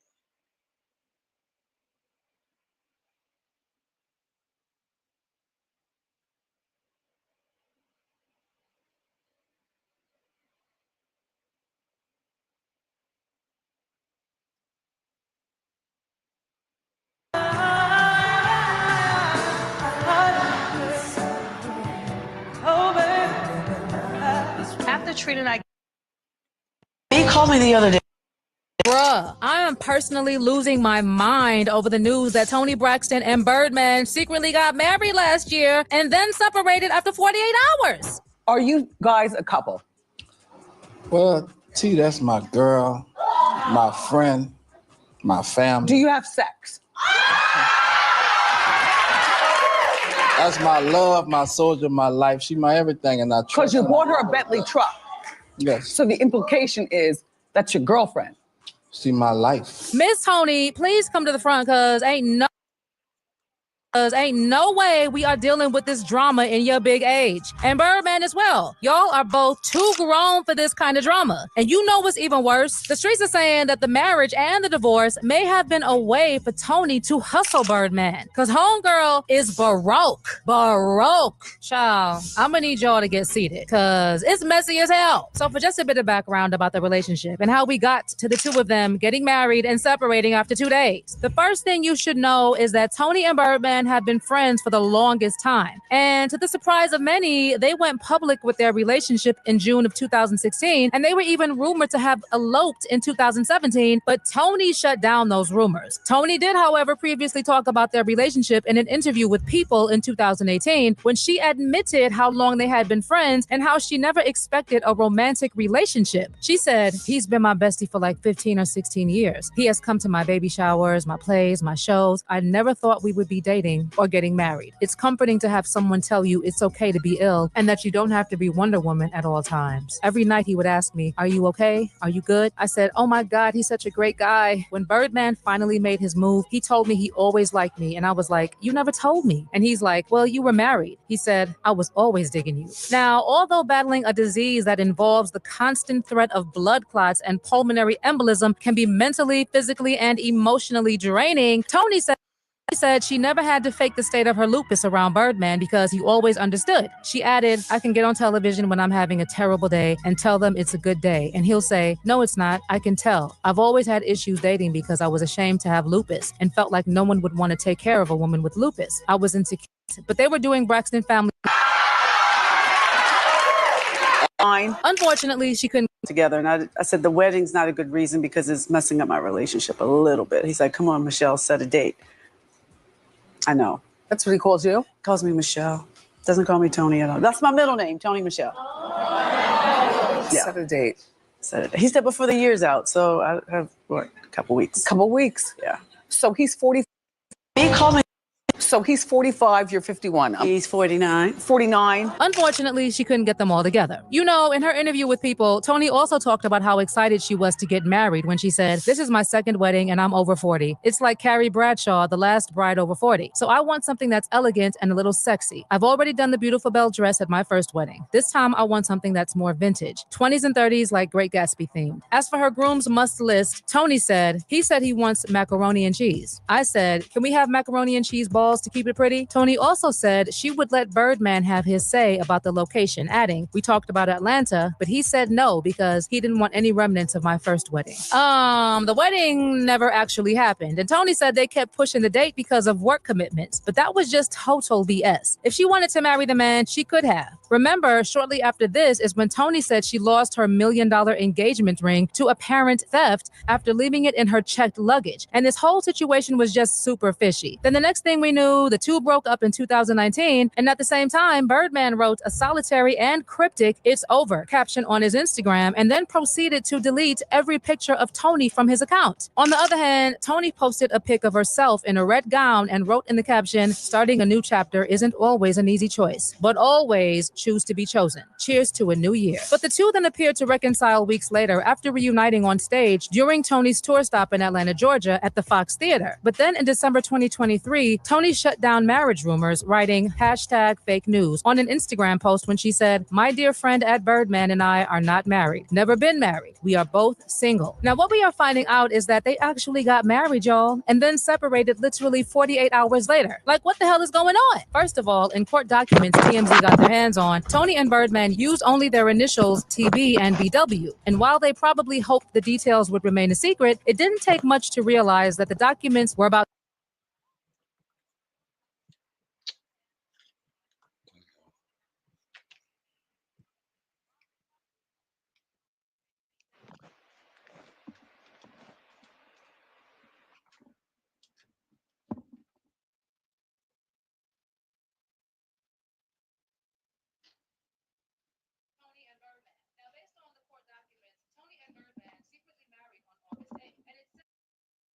that they separated on August 10th. Then Toni filed for divorce 2 weeks later. And in the docs, Toni and her attorney called the marriage irretrievably broken. Well, there's another plot twist to the situation. Yes, they separated just 2 days after getting married, but Toni dismissed the divorce petition in January 2025. So as of now, they're legally still husband and wife. But as for whether they're happily married, child, I don't know. But despite the legal status of Toni Braxton and Birdman's marriage, the reports and signs suggest their relationship may be over. Neither has been seen wearing wedding rings recently, and both have scrubbed photos of each other from their Instagram accounts. Child, what I can tell you is that this info has had the internet buzzing, especially when people found out that Toni allegedly walked away with a huge amount of cash from the divorce. Like one person wrote in response to the news, "I thought Toni and that weirdo broke up a long time ago. Come to find out, they were married. Why? Toni Braxton, living legend, why?" Another person also added, "Toni Braxton got tired of the marriage and filed for divorce. Birdman will have to pay her more than half of his over $160 million fortune for investing so much in their 1-month marriage. Out of 24 hours in a day, use 22 hours to fear women." About Toni allegedly walking away with millions, we know very well that she's had financial issues in the past. Y'all remember when there were reports that she was generating millions for her record label, Aristella Face, but she made less than 35 cents per album. She even filed a lawsuit against her label, and in January 1998, 8 weeks after filing the lawsuit against the label, Toni also filed for bankruptcy. Then later, she revealed that she declared bankruptcy due to recording contract issues that amounted to her receiving less than $2,000 in royalties and having to reimburse her record label for clothes, travel, studio time, and music video costs. Toni was accused of fraudulently transferring $53,490 to her husband, Kerry Lewis, in order to avoid paying back creditors in her bankruptcy case. This was around the same time she did that interview with Oprah. And while she thought the interview was going to make people a little sympathetic to her financial situation, the interview turned out to be a very humiliating and demeaning experience for Toni Braxton, who felt that Oprah was judgmental, condescending, and unsympathetic. Please welcome Toni Braxton! She's so freaking mean to me.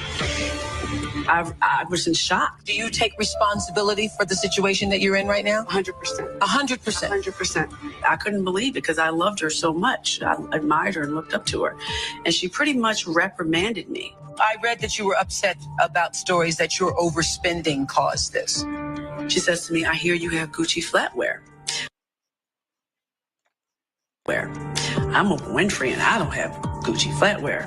First of all, I didn't know Gucci made silverware. You ain't got Gucci flatware because you didn't want to buy it. It's not because you couldn't afford it. What do you mean? And immediately, she made me feel this big. That moment completely changed my career. It made people look down on me. Anywho, in 2010, Toni filed for bankruptcy again, but this time it was because she was diagnosed with microvascular angina and then lupus, which forced her to cancel her lucrative Las Vegas contract. Like a lot of people don't understand, my second bankruptcy was because I was sick. Mhm. I have lupus, and my show in Vegas got canceled. And the insurance wouldn't cover The it. insurance didn't cover it, so Mhm. I had to pay myself. Right. And That's a lot. That was a lot of It money. was a lot of money to put up a show. People don't understand us. If you see a concert, you see the lights, you see the band on stage. Mhm. The artist pays for all that. The hotel rooms, the salary. So then you have nothing left over. In addition, in 2019, Toni was having more financial troubles when the IRS filed a first lien against her on December 4th. The lien stated that Toni owed a total of $340,252.99 in back taxes for 2017. Days later, the state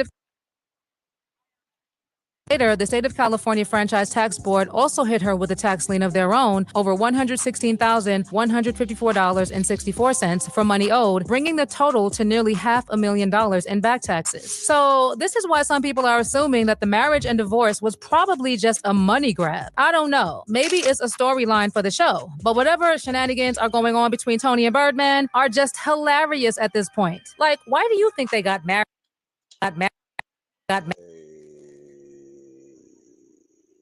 seen what happened with the Dwight Howard? Got married and separated 2 days later. Was it a cash grab for Toni? Do you think they are still together? I can't wait to know what you think. So drop those thoughts in the comments section below.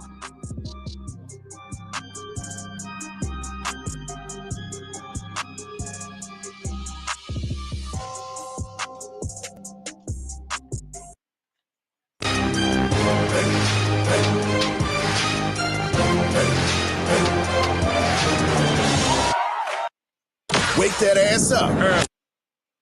Wake that ass up. In the morning. The Breakfast Club.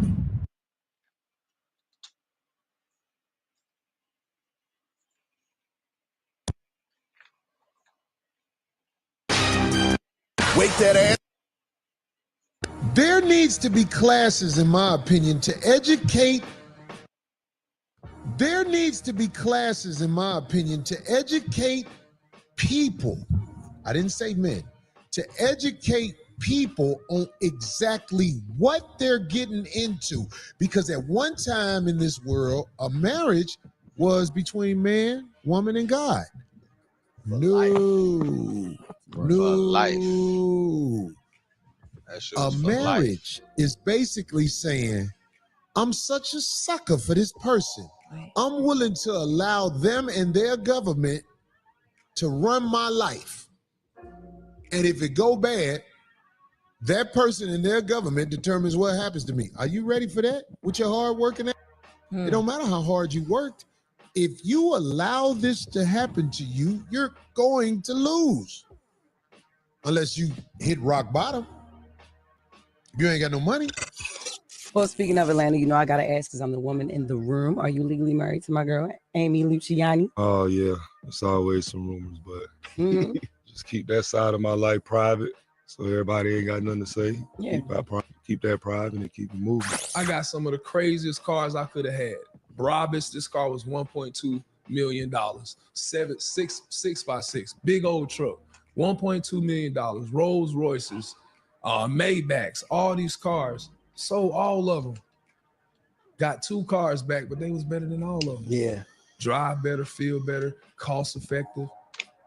Got rid of everything I had from my past life. End up meeting my wife.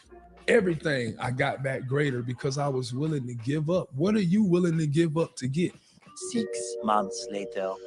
So Amber, or Amy, as people might know her from Love and Hip Hop Atlanta, there's been conversations about the fact that she filed for divorce only after 6 months of them being married. And people are basically saying she did it for his money. She cited that her marriage to Dwight Howard is irretrievably broken with no prospects for reconciliation. Day after that, which is July 2nd, they both filed restraining orders on each other, all right? She's asking the court that all marital assets and properties be divided equally between her and Howard. She also requested alimony from the court. And this is my question to you. Should she be able to take 50% of his money? Should women be able to marry a man for 6 months and then take half of everything? Did you know 67% of high net worth women got rich due to divorce? She's never yours, it's just your turn. She wants him to pay her, the lower earner spouse, so that she can keep maintaining and living the same lifestyle as if they were still married. Amber, or Amy, posted a statement yesterday and she said, whatever you worked for is yours. I'm not that type of woman. She says that she actually has that in text. And she says she's the one who brought up a prenup first and he declined. She says, I do not want any of his assets. I do not want half of anything that he earned or obtained before me. Not a car, not his properties, not his business. These rumors do not align with my character. Believe it or not, some of us women really date/marry for love. But if you are a person who finds ways to work and rise, you don't need a marriage license in the United States of America. I'm just giving you the game. I hope you listen to me. You're going to lose. You're going to lose. And if you're a man, especially if you're an African-American male, you're on the tail end of this contract. You're the least important person, and they're going to show you that. Especially if you got kids with her. Especially if y'all got property or properties. Especially if your big black bought a Rolls Royce, who you think gonna leave with that Rolls Royce? They gonna be like, oh, he bought a Rolls Royce with his black. Get that knucklehead heifer who half-decked at the BET Awards his Rolls Royce. Coming into the league at 18, I ain't know nothing about money, nothing about how to protect myself from women, protect myself from scammers, agents. I was green as hell coming into the league because the only thing I knew was basketball. You know, we didn't get taught financial literacy, to choose correctly when it comes to the woman that you want to be with. Hey, you got to get all the cars, and you got to try to get the best girls, like you got to have the best houses. All these things is ego-driven things, you know what I'm saying? That, like I said, I have given millions of dollars in child support. So you really, I'm thinking we say you're paying child support. You just said I'm giving them. You actually physically pay like real court-appointed child support? Yes. So we have been to court, and I have paid my child support. I've done my duty as a father to pay for that child support. Now, when I have paid child support, you cannot come back and say, well, it's I don't have any more. You need to give me more, or it's a problem. Like those things don't use the courts. Yeah. Marriage is an old concept. Don't do it. Get a contract where both of y'all decide together what y'all gonna do with each other in case this sucker ass union goes sour. And if you feed hoes, or if you look happy, it's gonna go sour. Mark my word. Polite savages. What I try to tell you, this country, you gotta make the money first. Then when you get the money, you get the power. Then when you get the power, then you get the woman. Ladies and gentlemen of Polite Savages, we are now about to embark on a journey sure to anger feminists and modern women alike. Polite Savages, well, what a surprise. Like I'm sure you guys all didn't see this one coming from a mile away. All signs pointing to a possible gold digger having an athlete within her sights, put him in a position to be lights out and drain his bank account. Dwight Howard being an easy target for wild machinations and scheming ways. She, like any other venomous gold diggers around like her, are gonna put all her sexual wares right on doubt on Dwight Howard to get him to loosen up and drop his guard. Put him in all sorts of sexual positions that he likes, where there might be rumor on the street that supposedly, speculatively, he likes guys in tight tights, high heels, and ready to give up that dookie pie. I just think it's sad. You already knew what Dwight Howard was about. You married him anyway and divorced him. This is why nobody takes, I'm not going to say nobody, but a lot of y'all in the industry don't take you serious. Why you just couldn't just get your cheeks clapped and just go? No, you got to get married, get divorced, and go head on and like a bum. We had gotten, word that before the marriage even started on Valentine's Day. You know what I'm saying? He had put her out of the house and, you know, she left. And then she hit me back up weeks later when she was back at the house. I'm like, will you please remove that post about my husband? I said, Miss Beard, do you want me to remove the post about your husband? Lavender marriage? And he's in Miami playing basketball. And he's outside, very much comfortable with one of his long-term side chicks. And her name is Ashley. Amy has been at the house in Atlanta. He was trying to force her to get pregnant, but apparently she refused. She got that I sell shea butter face. She I'm just saying. She sells shea butter or something. So that's why. That's Anyway, why she got blew up. that didn't work out with him. Tired of selling shea butter. And you know, Amy, she ain't too easy on the eyes. You know what I'm saying? I don't give a damn. You put all the weave you want to put in. You can do all the workouts you want to do. That lady without makeup, even with makeup, is very harsh. And it's giving Kitty, his long-term side chick. Kitty got a strong... Breaking news. Now, we have been seeing... Welcome to your favorite. In particular, so... Yeah, man. Yeah, just better be careful. Yeah, gonna do that pussy ass shit. I ain't doing none of that shit. Wake that ass up. In the morning. The Breakfast Club. So yesterday in court, this will be real quick because court was real quick. I didn't even make it. By the time it was like 7 to 10 minutes long, if that, they adjourned and decided that Diddy's sentencing date will be kept at October 3rd. Originally, as we talked about last week, Diddy's team was pushing for it to be expedited.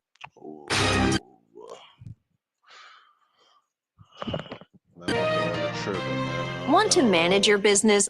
So y'all probably saw that Jay-Z made a surprise appearance in Atlanta, joining. So y'all probably saw that Jay-Z made a surprise appearance in Atlanta. So started.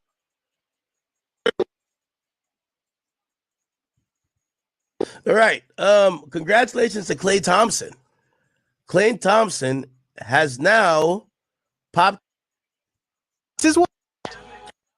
So I guess Cardi B's new boyfriend broke up with her and claims that her BBL stinks. Oh no. Well. Cardi B got pumped and dumped by Stephon Diggs. You don't say. This is a video about O'Shea Duke Jackson, and the last time I talked about Cardi B was last. I ain't hear that part. We back with another one. Stephon said that about Cardi. That's crazy, bro.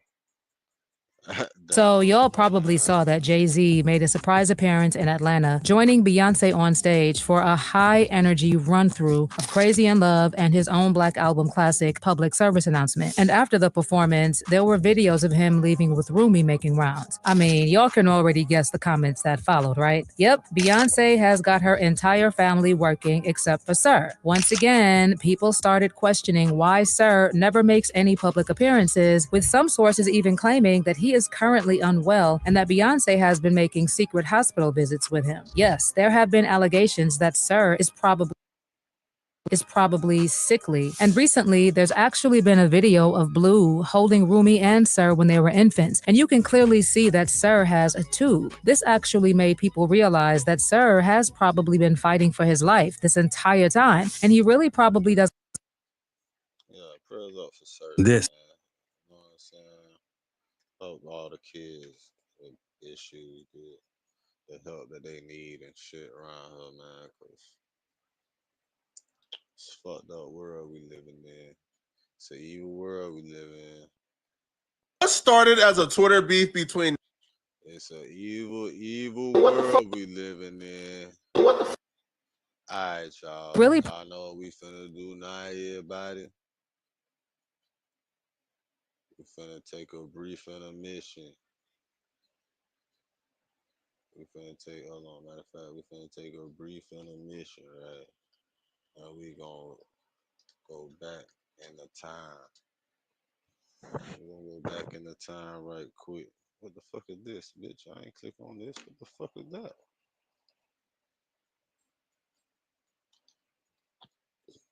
Oh shit, we gotta see.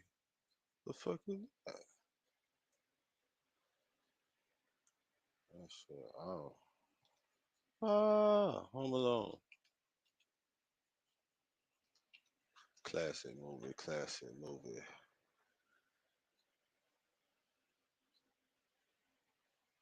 I'm gonna remake that shit with my daughter.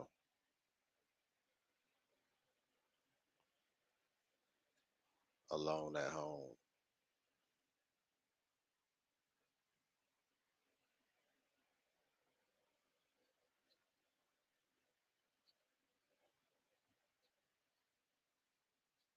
Oh, okay. So I do got that shit on here.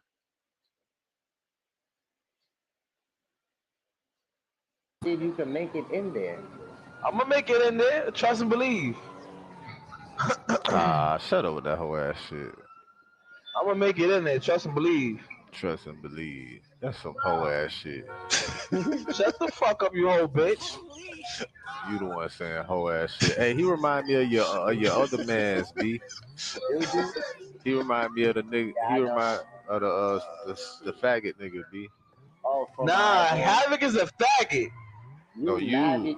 We the reason they banned that word on GTA. That nigga remind me of the faggot nigga that I ran from out the crew, B. Don't never compare me to no faggot nigga, or never fucking ever say I sound like no faggot nigga. You sound like that nigga, bro. You created another You sound account, like bro. that faggot nigga. You sound like you got a You dookie your created butt, another nigga. account, bro. I'm gonna Suck a get your dick. uncle. I'm gonna get your uncle Suck with a that boom, dick. Suck a with that dick. mop Suck a stick, dick, bitch. That's where BJ TV said that. Suck a dick. That wasn't him, bro, but okay. Yes, it was. No, it wasn't. Oh, well, you can still suck a dick. Bro, why are you get so angry? It's just a game. Control your emotions. I told you he sounds just like that sissy. You're the one. This is happening to you because you chose this to happen. Yeah, and you talk like a bitch. You wanted this. We was on some peaceful shit. You wanted to talk shit. Y'all was not on no peaceful shit. Yo, Capital, why you kill me? Cause you were talking shit, bitch. What you mean? Oh, it's Capital that's killing me? Alright. That nigga sounded different. At least there's only one nigga killing you. You know what? I've been on your ass the whole time, bro. This ain't nothing. Why don't you just go on a CEO? And What the score? What the like score is, bitch? That what you should do. Tell me what the score is. Tell me how much I'm up on you. Oh, I got killed by police. How much I'm up on you, pussy, before you hit the corner, nigga?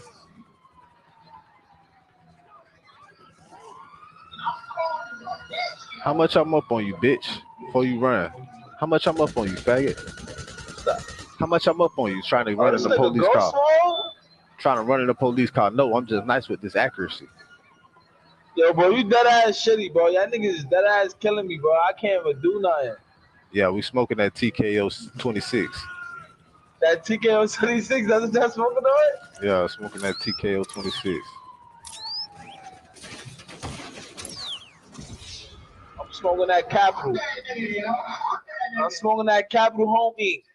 Hey, you know what? You know how much I'm up on you, though, right? I don't give a fuck. That bitch don't give a fuck, oh.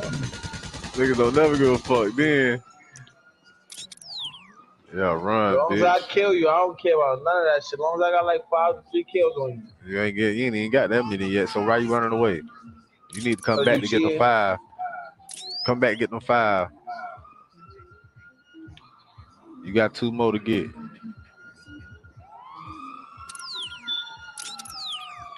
Yo, come stop on, bitch. coming after me. Leave me alone. Man, it's Terminator over here, bro. You don't know you must don't know who this is.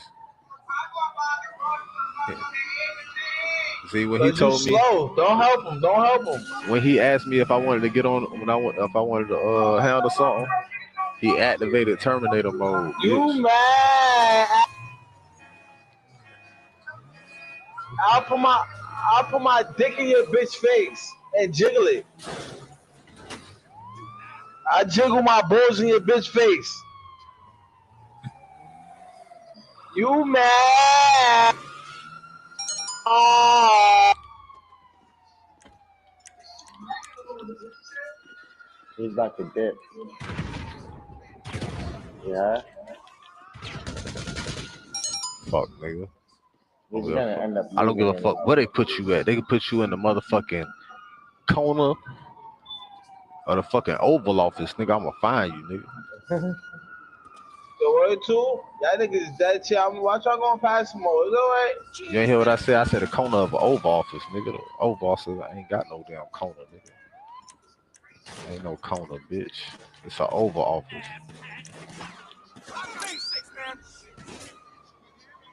Fuck, nigga. Ooh, that nigga turned off right at the right time. Bitch ass, bitch. No, I did.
Check.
Shit.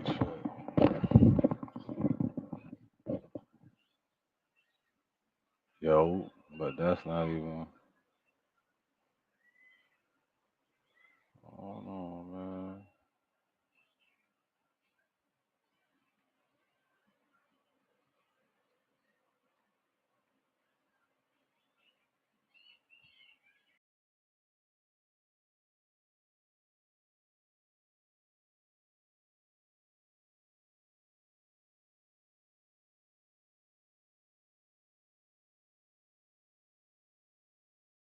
God.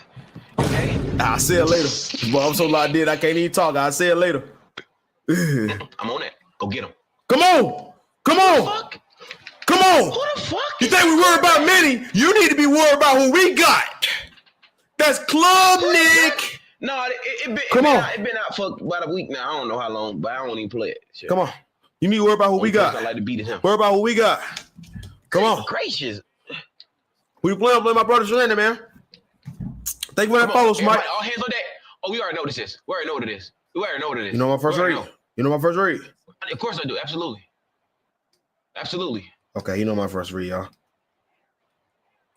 You think you know my first read. I just made another read on the field that I'm really looking for. Nope. That I'm really looking. Nope.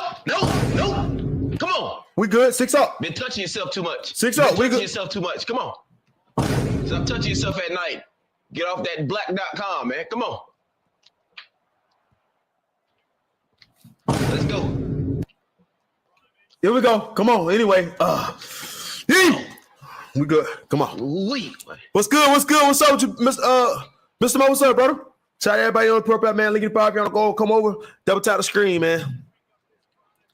Okay, back in 5 wides. Okay. Actually, bend but don't break. Matter of fact, you know what? He want to keep fucking freaking having people drop back 100 yards. Oh, I pressed the wrong button. Yes, Lord. Knocking out in the dirt. Yes, I pressed Lord. the wrong button.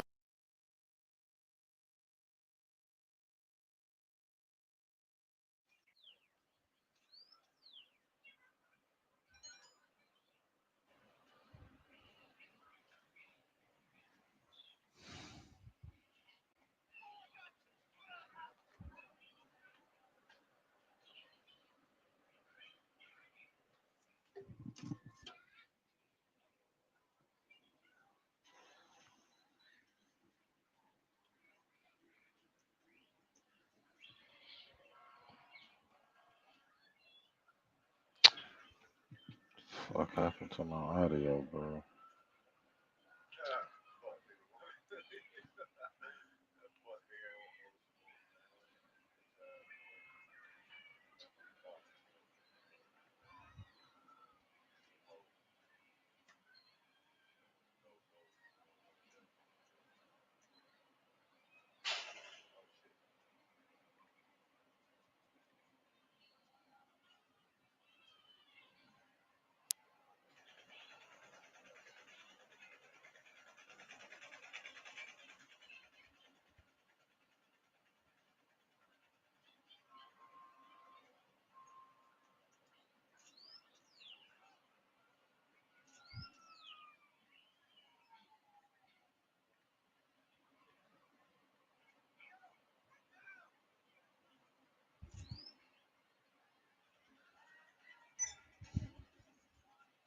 Come here. Hey.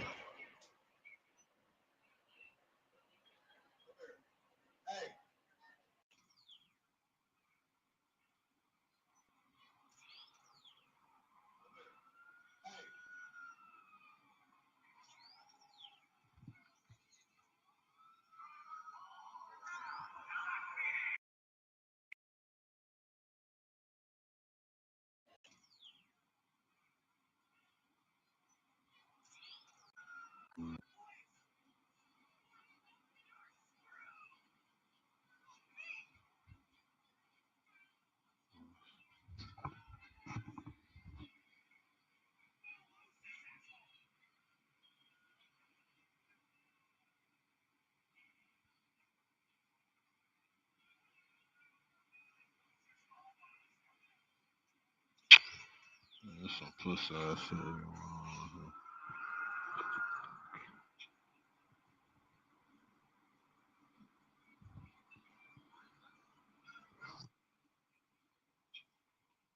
definitely some plus ass shit going on right here.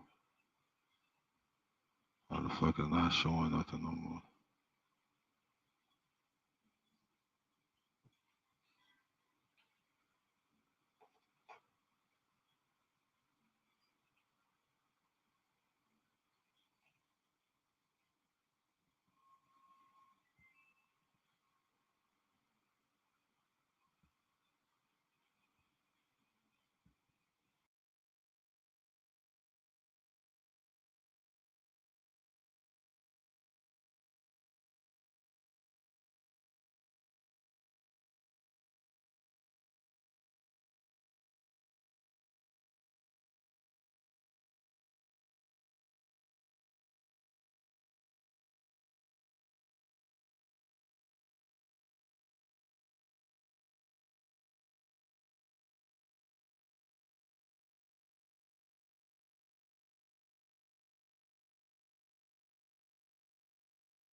See if you can make it in there.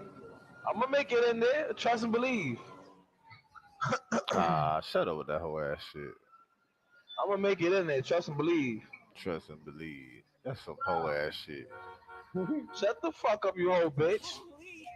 You the one saying whole ass shit. Hey, he remind me of your other man's B.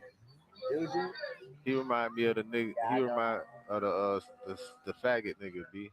Oh, nah, Havoc is a faggot. No, you. Nah, because you getting your shit broken. That nigga remind me of the faggot nigga that I ran from out the crew, B. Don't never compare me to no faggot nigga, or never fucking ever say I sound like no faggot nigga. You sound like that nigga, bro. You created another You sound account, like bro. that faggot nigga. You sound like you got a dookie You in your created butt, another nigga. account, bro. I'm gonna get your uncle. I'm gonna get your uncle with that boom, with that mop Suck a stick, dick, bitch. That's real. BJ TV said that. Suck a dick. That wasn't him, bro, but okay. Yes, it was. Nah, it wasn't. Oh, well, you can still suck a dick. Bro, why you get so angry? It's just a game.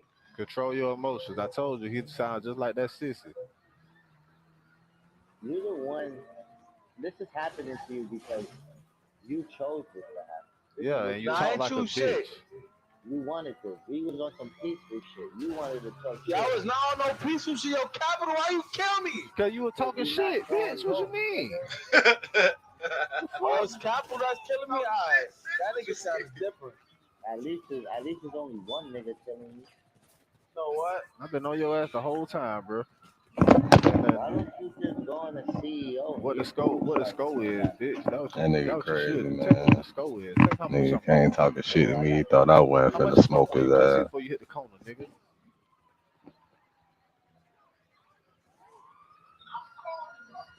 How much I'm up on you, bitch? Before you run. How much I'm up on you, faggot? How much I'm up on you trying to run in the police car? Trying to run in the police car. No, I'm just nice with this accuracy. Yo, bro, you dead ass shitty, bro. Y'all niggas is dead ass killing me, bro. I can't even do nothing. Yeah, we smoking that TKO 26. That TKO 26, that's what that smoking on it? Yeah, smoking that TKO 26. I'm smoking that Capital. I'm smoking that Capital, homie. Hey, you know what? You know how much I'm up on you, though, right? I don't give a fuck. That bitch don't give a fuck, niggas don't never give a fuck then. Yeah, run, As long as bitch. I kill you, I don't care about none of that shit. As long as I got like 5 to 3 kills on you. You ain't got that many yet, so why you running away? You need to come back to get the 5. Come back and get the 5. Come back and get the 5. You got 2 more to get.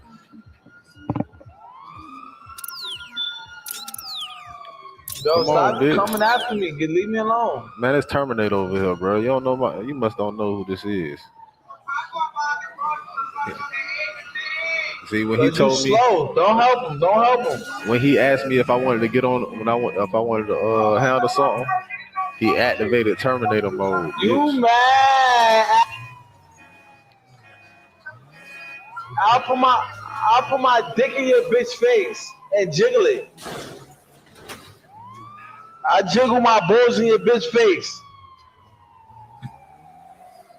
You mad? Oh. He's about to dip. Yeah. Fuck, nigga. He's gonna end up. I don't give a fuck where they put you at. They can put you in the motherfucking corner or the fucking Oval Office, nigga. I'ma find you, nigga. So what too? Y'all niggas is dead shit. Watch y'all going past some more. It's alright. You ain't hear what I said? I said the corner of an Oval Office, nigga. The Oval Office, I ain't got no damn corner, nigga. Ain't no corner, bitch. It's an Oval Office. Fuck, nigga. Ooh, that nigga turned off right at the right time. Bitch ass, bro. I did. Don't worry, bro. We got time for you. You want to keep talking shit. Yo, Havoc, leave me alone. I was never talking shit. I was talking shit to you on me, and that's when the team started jumping me, nigga. Yeah, you start Fuck out telling there. people suck your dick, all type of weird shit. Go to sleep, Oh, this nigga just put me down like a wild dog. Don't never run straight, nigga. Never run straight. You always run zigzag. I don't give that nigga no more hints or clues. I already know about that. Also, Shut the fuck never up, stand boy. in one spot for too long.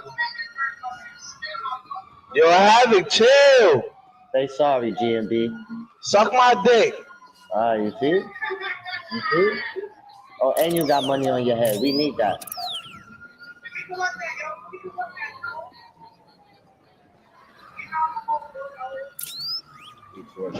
Only if I don't get to him first. I'm a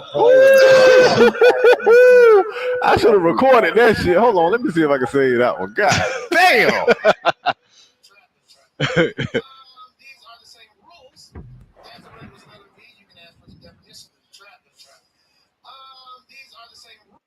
See if you can make it in there. I'm gonna make it in there. Trust and believe. Say it all right. Shut up with that whole ass shit. I'm gonna make He's gonna end up.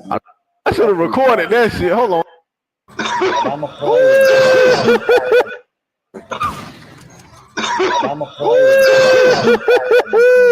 I should have recorded that shit. Hold on, let me see if I can say it out.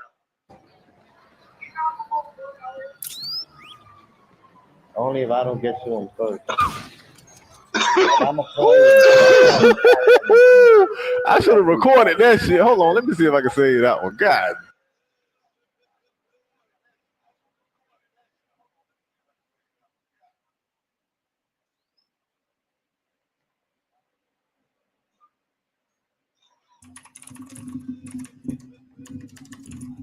Let me see what else has been going on in rap. Yo, rapper Cash Out actually just got found guilty on several charges of R-word, aggravated sodomy, sex trafficking, pimping, and RICO. This is crazy.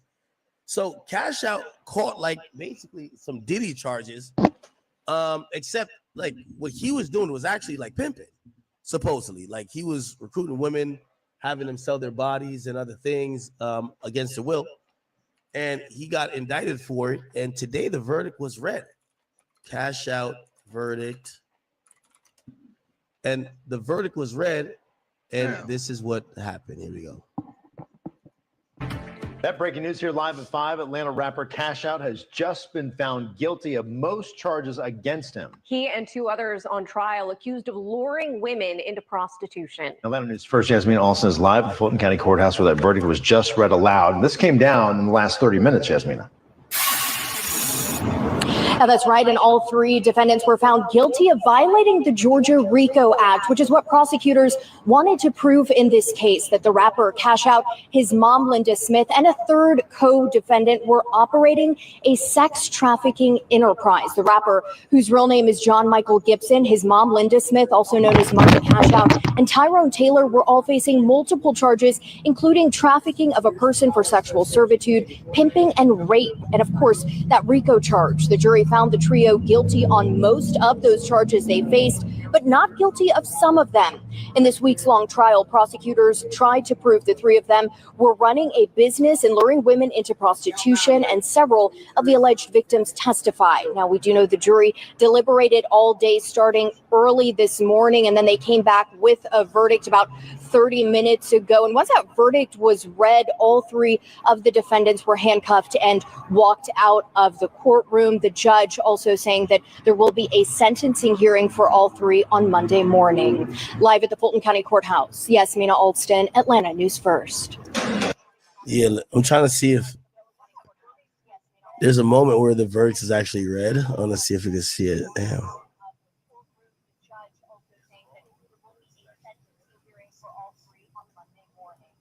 How come no one has it? And a rapper Cash relationship with I picked up before I had to get to the hotel and get them. Loved ones while living in a Midtown condo together. The woman testified charges in this indictment. A woman took the stand in the sex trafficking trial of Atlanta rapper Cash Out. She says she was in a relationship with the rapper, whose real name is John Michael Gibson, and is listed in an indictment along with Gibson and several others facing prostitution-related charges. On Monday, she testified Gibson secluded her from loved ones while living in a Midtown condo together. The woman testified the rapper had her drive around women who were allegedly doing sex work for him, as well as collect money from those women. I had to go to a hotel, which was the same female I picked up before. I had to go to the hotel and get the money, and there was nothing. She just opened the door and passed me the money, and I had to take it to him. He just said she had something for me, so I went and got it and took it to him. The woman also claimed Gibson used her photos and social media to recruit women plus clients for sex work. I was aware that my pictures were being used, and that was told to me by someone else that my pictures are being used. So I searched it myself, and I seen my pictures are being used. The woman told the jury she initially didn't know about Gibson's alleged dealings in prostitution. Yeah, so it seems like this is classic pimping, right? The dude is just pimping these chicks out. Holy shit. Yeah, so Cash Out is he basically blew trial, but his case, unlike the Diddy cases, he actually had a prostitution ring, right? So they turned that into a RICO, and also the sex trafficking and, you know, obviously some sexual assault. And yeah, I'm gonna be honest with you, he's probably gonna spend the rest of his life in jail, or they're gonna sentence him at least in upwards of, I gotta see how Georgia really does this, but he should probably get some football numbers like 55, 65, something like that. Obviously he's gonna appeal the whole thing, but I'm wondering if he knew that this was gonna be so much proof against him. Why not take a plea? Because blowing trial with those charges is like, holy, found guilty of these? Jesus.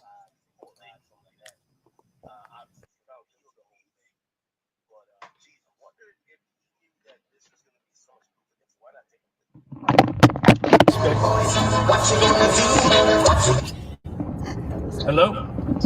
Hey, Sarge, I think I got one. Where you at? Washington Examiner did a ride-along with Florida Highway Patrol. We got to see firsthand the process of apprehending people who are in the country illegally. That nigga blew trial like a bitch. I don't know how he do that. He might need to take a plea. Okay, so we're pulling up on a traffic stop here. I don't know what the reason for the stop is as of yet. But we don't give a fuck. Y'all just They got me feeling like I'm academics. I'm not looking at that. I should say. Damn, so not.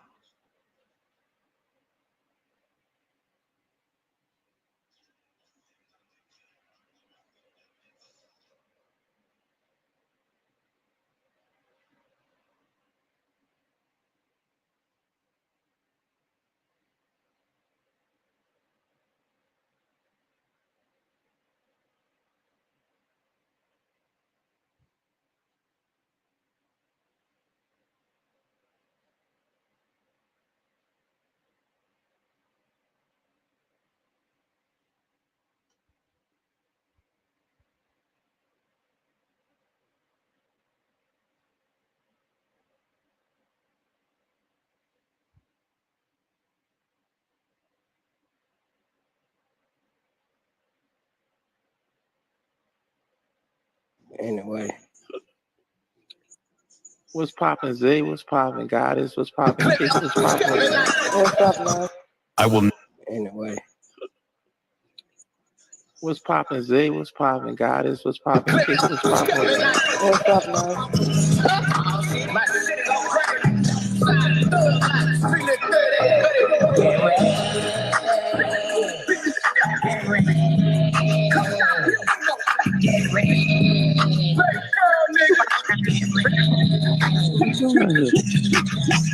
Told me never leave my girl out. Two niggas out the other side got smashed on the corner. You know, if you hit the microphone, then it will go mute.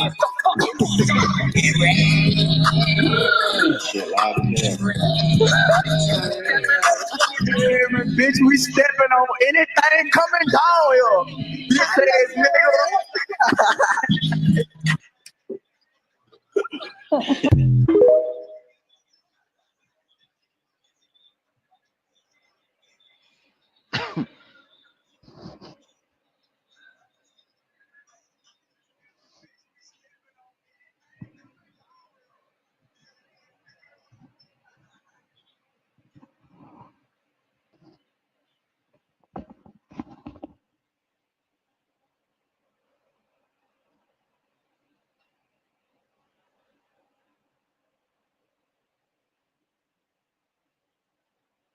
Listen, when I wear the custom terry cloth with the very rare Pradas, and I know it's making people sick to their stomach. They're gonna have to have Pepto-Bismol. That's why they say like, yo, you're going too far. I said, I'm not going far enough. Some of the niggas like, hey, I'm I don't respect it, bro. Like, if you don't respect it, don't even talk to me. So if I see you, I'm gonna say something. You don't have to like everything that I say or everything Troy Rashad has had to say. I think we can't deny the impact that we've had on putting a positive light on business people and me covering stocks and investing. Like with Caesar and Envy on, yes. And that's why since they've been on, when I was trying to, honestly, if you go look at that, it was the episode I was in Las Vegas doing Market Mondays. A year prior, I was trying to talk about it then. The fall of Earn Your Leisure, what was once a top brand in the industry of content creation and finance, is now in the low rungs of what they established. For those of you that don't know, Earn Your Leisure was a multi-platform media company that was started by Troy Millings and Rashard Bilal, two friends. And what it was is essentially like they were giving out financial information. And they largely started as a result of the pandemic freedom that a lot of people established when they started investing into the stock market. What is interesting as of the moment is that their channel essentially seems dead. They're barely cracking 5,000 views on a consistent basis. And I think what it is that they have exercised no quality control. They're just making a lot of content. It's redundant content, and I don't think they're engaging their base in terms of making the things that people want to see. Now, we have to realize that when it comes to finance, a lot of people love to call folks grifters or people who manipulate others in order to sell courses. But I truly think that Rashad and Troy actually do care about the community. And the idea that they're grifters is just rooted in the fact that they're selling something and have done a bad job of marketing the type of impact that they have. And also, it appears like their channel is one of those, I really think, just from looking at their channel, this is just me analyzing it, and the amount of content that they make and the amount of random people on it, I think people can pay to be on their channel. People can just say, hey, man, I want to start a show. Can I?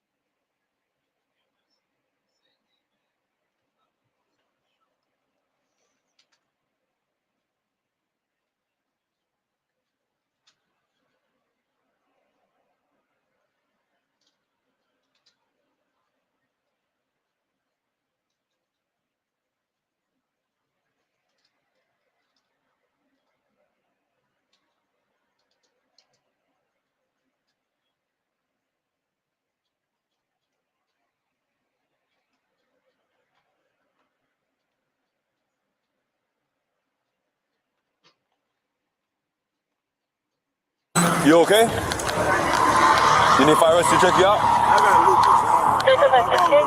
Huh? I got lupus. I'm always here. Alright, but are you good right now? Yeah, You in the crash? Make sure they good. Smash, so tell your boy stop talking to the police like I did something wrong. He didn't even know who you was. Hey, who was driving? Me. You're driving? Yeah, Let me try this. people, man. I'm talking. That's his. That's from that car. That's from his. That's from his. My car. This is Russia. See how dumb you is? No, you dumb, bro. What's up with your disrespectful shit, bro? Because you got out of the car with the Shit, bro. You dumb. Rapper Trick Daddy is facing serious backlash after crashing his 2024 Lamborghini into a car that was stopped at a red light. According to witnesses, he was flying through an intersection when he slammed into the back of the other vehicle. At first, he reportedly tried to settle things quietly, offering the victims money on the spot, but eventually realized it was smarter to call the police. Let's get into the body cam and see what happened. You okay? You need fire to check you out? Huh? I got lupus. I'm always here. All right, but are you good right now? Yeah, You really crash? Make sure they good. All right, man. Just be careful with these cars, all right?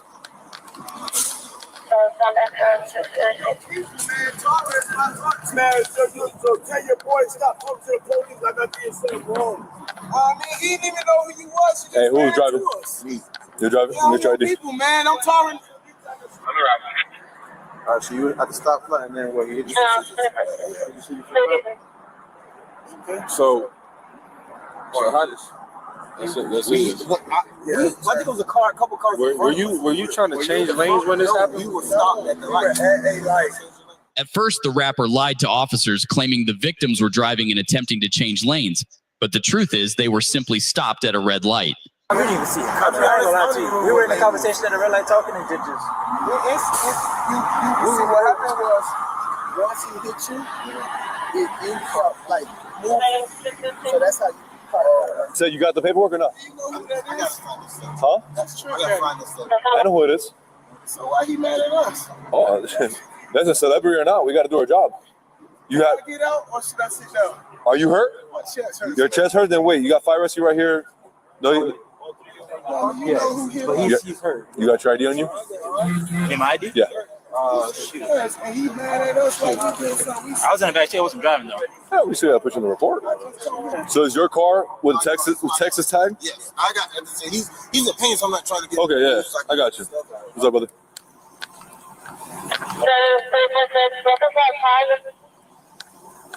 346. Go ahead with it.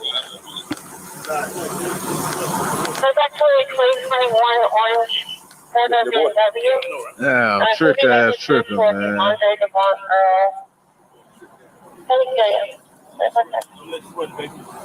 Kills all. Thank you. Take primary? Yeah. This is 346. This is my 13. Is there insurance information? Got it like an English shit, bro. Doesn't matter. That's his. You know who that is? You know who this guy is? He's a celebrity. That's Trick Daddy. He's the one that owns Sundays. Florida's a driver? Yeah. And it's his car. It was registered under his name. This guy right here, the back one, he was in the back seat, and then I had the guy in the front passenger. He's the one getting checked out right now by fire rescue. Let me ask you Ask first for defense.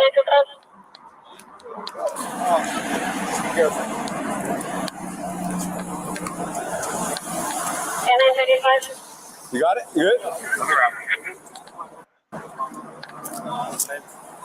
You good? Did anybody get your information? Did anybody get it? No. Oh my God.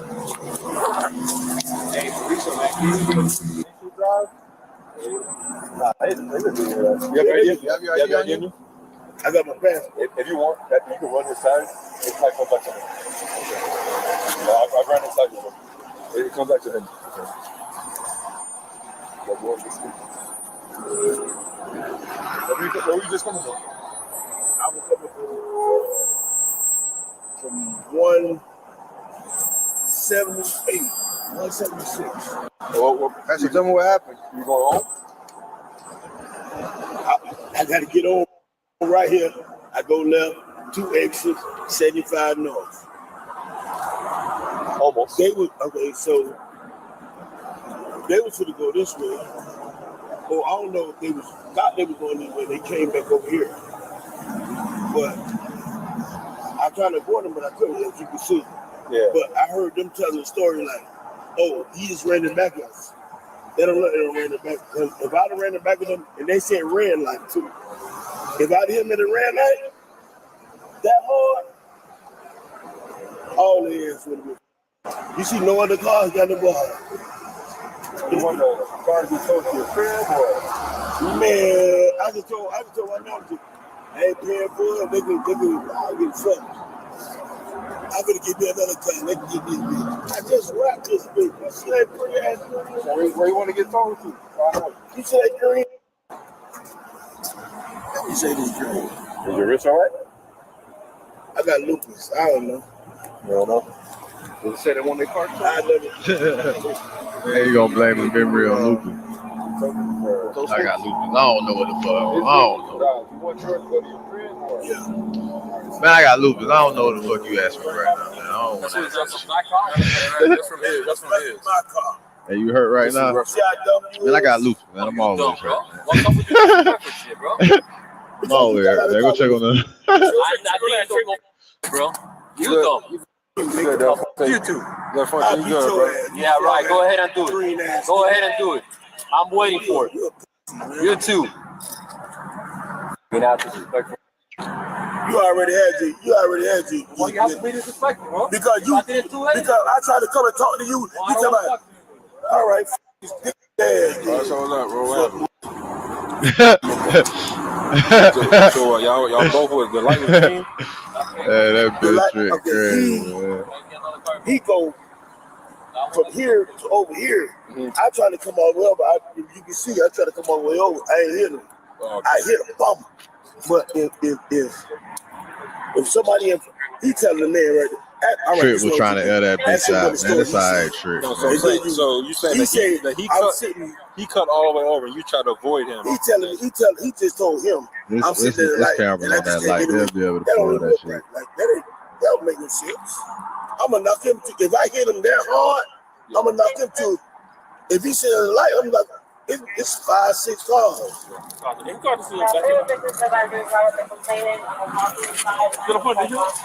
No, I thought. I thought that was yours. Oh, dang. I got lupus. I don't know. You don't know? They said they want their cars. I never knew. I think they should drive. He told him for his vehicle can drive. You want yours to go to your crib or? Yeah.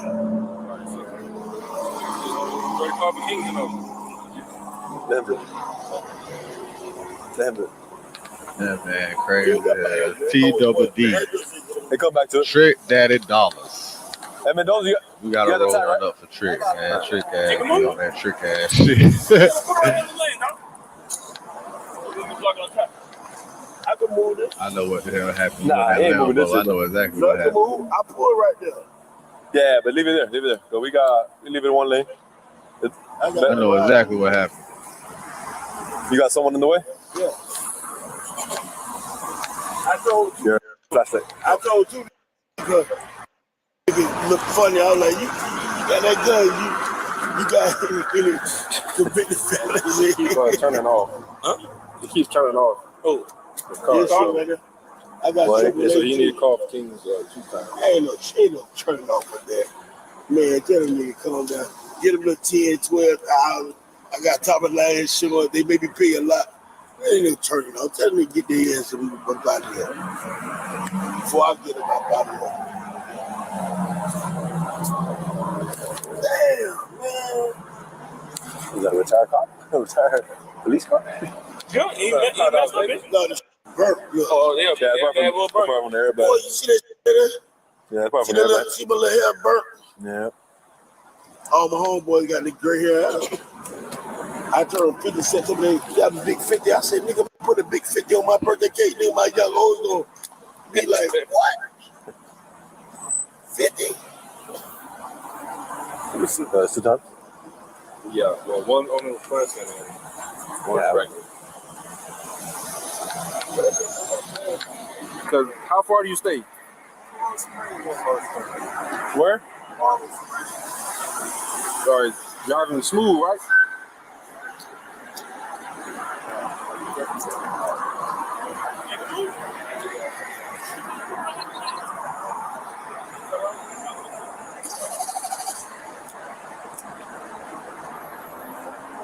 Even my car. The what? It's cutting off? All right, no problem. They say you gotta get told. Trick done told them people shit, man. Them bitches shit won't even stay cut on, man. That's fucked up. Told them people shit up, man. And then he act like he wasn't fucking up. Act like they motherfucker was switching lanes and shit. Nah, nigga. Either way, it's still your fault, nigga. It's still your fault, man. Yeah, that's how insurance gonna play that shit. Man, crazy as hell. Ah, well. What do we have next?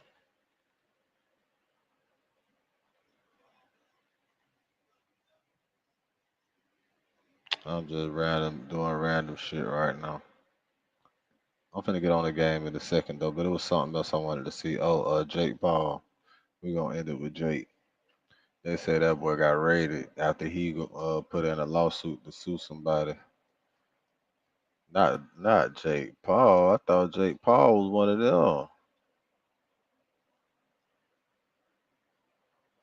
I thought Jake Paul was one of them motherfuckers.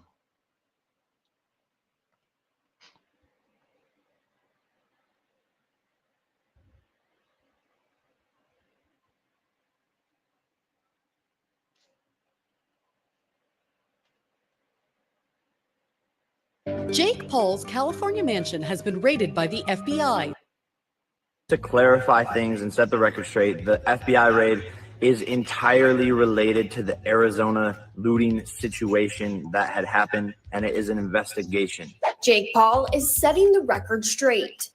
A week after FBI searched the YouTube personality's home in Calabasas, California, he's breaking his silence about the, quote, absurd rumors that have been swirling about the incident. And is Well, I guess that's what he said. You heard what he said. He lying though. Niggas always lying. Niggas be always lying about shit. Can't believe shit out here. Damn. Why are you so angry? Why I'm so angry is because you just pulled behind me on some bullshit. What did I do wrong? You got missing headlight. Oh, okay, so you can do that. My hand right here. Cool. You got driving license insurance? Yes, sir. It's been a lot. What's up, YouTube?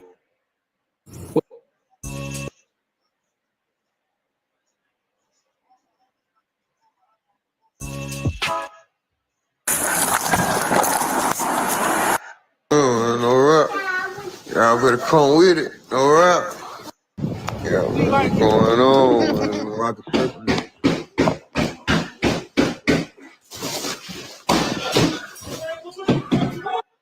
Yeah, I remember seeing that shit. Rest in peace, Juice. He thought. You gotta explain the party part. Some saucy Santana. Nah, stop it. After we got air. No, stop. You the one said maybe the girl, Saucy, and Puffy having parties. Don't act like you didn't say that. What about City Girls? What does the future of City Girls look like? Hopefully, the future of the City Girls can be the City Girls. Mm-hmm. And I pray that our egos does not like separate it, or the internet, or guys. The internet is already going crazy after JT's bombshell revelation. According to her, Young Miami did more than play bestie games behind the scenes. JT claims that after she allegedly threw out Saucy Santana to Diddy, Miami even tried to S her for threesomes with Diddy and Santana. But it is not exactly a pretty little falling out. According to JT's narrative, she was next on the list of folks lined up for Diddy behind closed doors, while Miami was out here ostensibly playing madam. This is a comprehensive betrayal, replete with receipts, names, and motivations. The City Girls were thought to be a rap duo by everyone. It is starting to make a lot of sense as fans go over every interview, questionable side-eye, and Diddy party video that has been released. Did Young Miami really want to sell her own City Girl to the industry? Furthermore, to what extent did Diddy contribute to this? Let us get started. JT's warning to act up or risk being smacked seems to have been serious. Since she recently broke up with Young Miami and disclosed the true nature of their relationship, She has finally stopped being kind, and trust me when I say that this is far more than a minor disagreement. JT is at last admitting that the City Girls division went beyond differences in their creative tastes or personal occupations. She called it a blatant betrayal. Fans have been pointing out the awkward atmosphere, the side glances, and the lack of engagement anytime they were forced to be in the same room now that everyone is aware of the long brewing animosity. But rather than a small altercation behind closed doors, it appears that Young Miami's reaction to Diddy's release, following his avoidance of those significant federal charges, was what finally pushed JT over the edge. Because when the verdict was given, what did Young Miami do? As if in celebration, she publicly posted the Justin Bieber clock joke that went viral on Instagram. Additionally, that decision enraged JT and others, who are aware of the claims made against Diddy. But according to JT, the Diddy controversy is far more complicated than we first thought. So this was more than just a meme. Furthermore, based on her previous remarks, Miami might have been playing an entirely different game behind closed doors. I was taken to Chanel by the driver after Young Miami doubled down and posted 1111. She was paying back to Diddy's payroll, and she was not even attempting to be discreet, you know. She seemed proud of it, but when JT snapped completely off, Ashley was taken aback. Because after all of that, JT finally let the chopper fly, exposing the real dynamics between her, Young Miami, Santana, and Diddy. Moreover, she asserts that rather than her music, the problem started when Young Miami got deeply entangled in Diddy's world and started entangling her friends in it. However, JT claims that this conflict goes back to before the City Girls split up, which is where things start to get really interesting. She implied in a prior interview that Young Miami's bond with Diddy was straining their relationship. At the time, she tried to maintain her composure and said she hoped everything would work out. What about City Girls? What does the future of City Girls look like? Hopefully, the future of the City Girls can be the City Girls. Mm-hmm.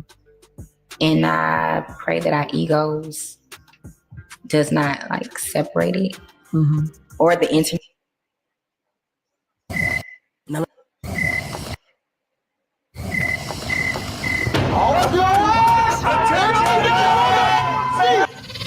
Season 2. Drewski doing this shit again, man. Ain't putting up with no bullshit. What is Unc so feisty for?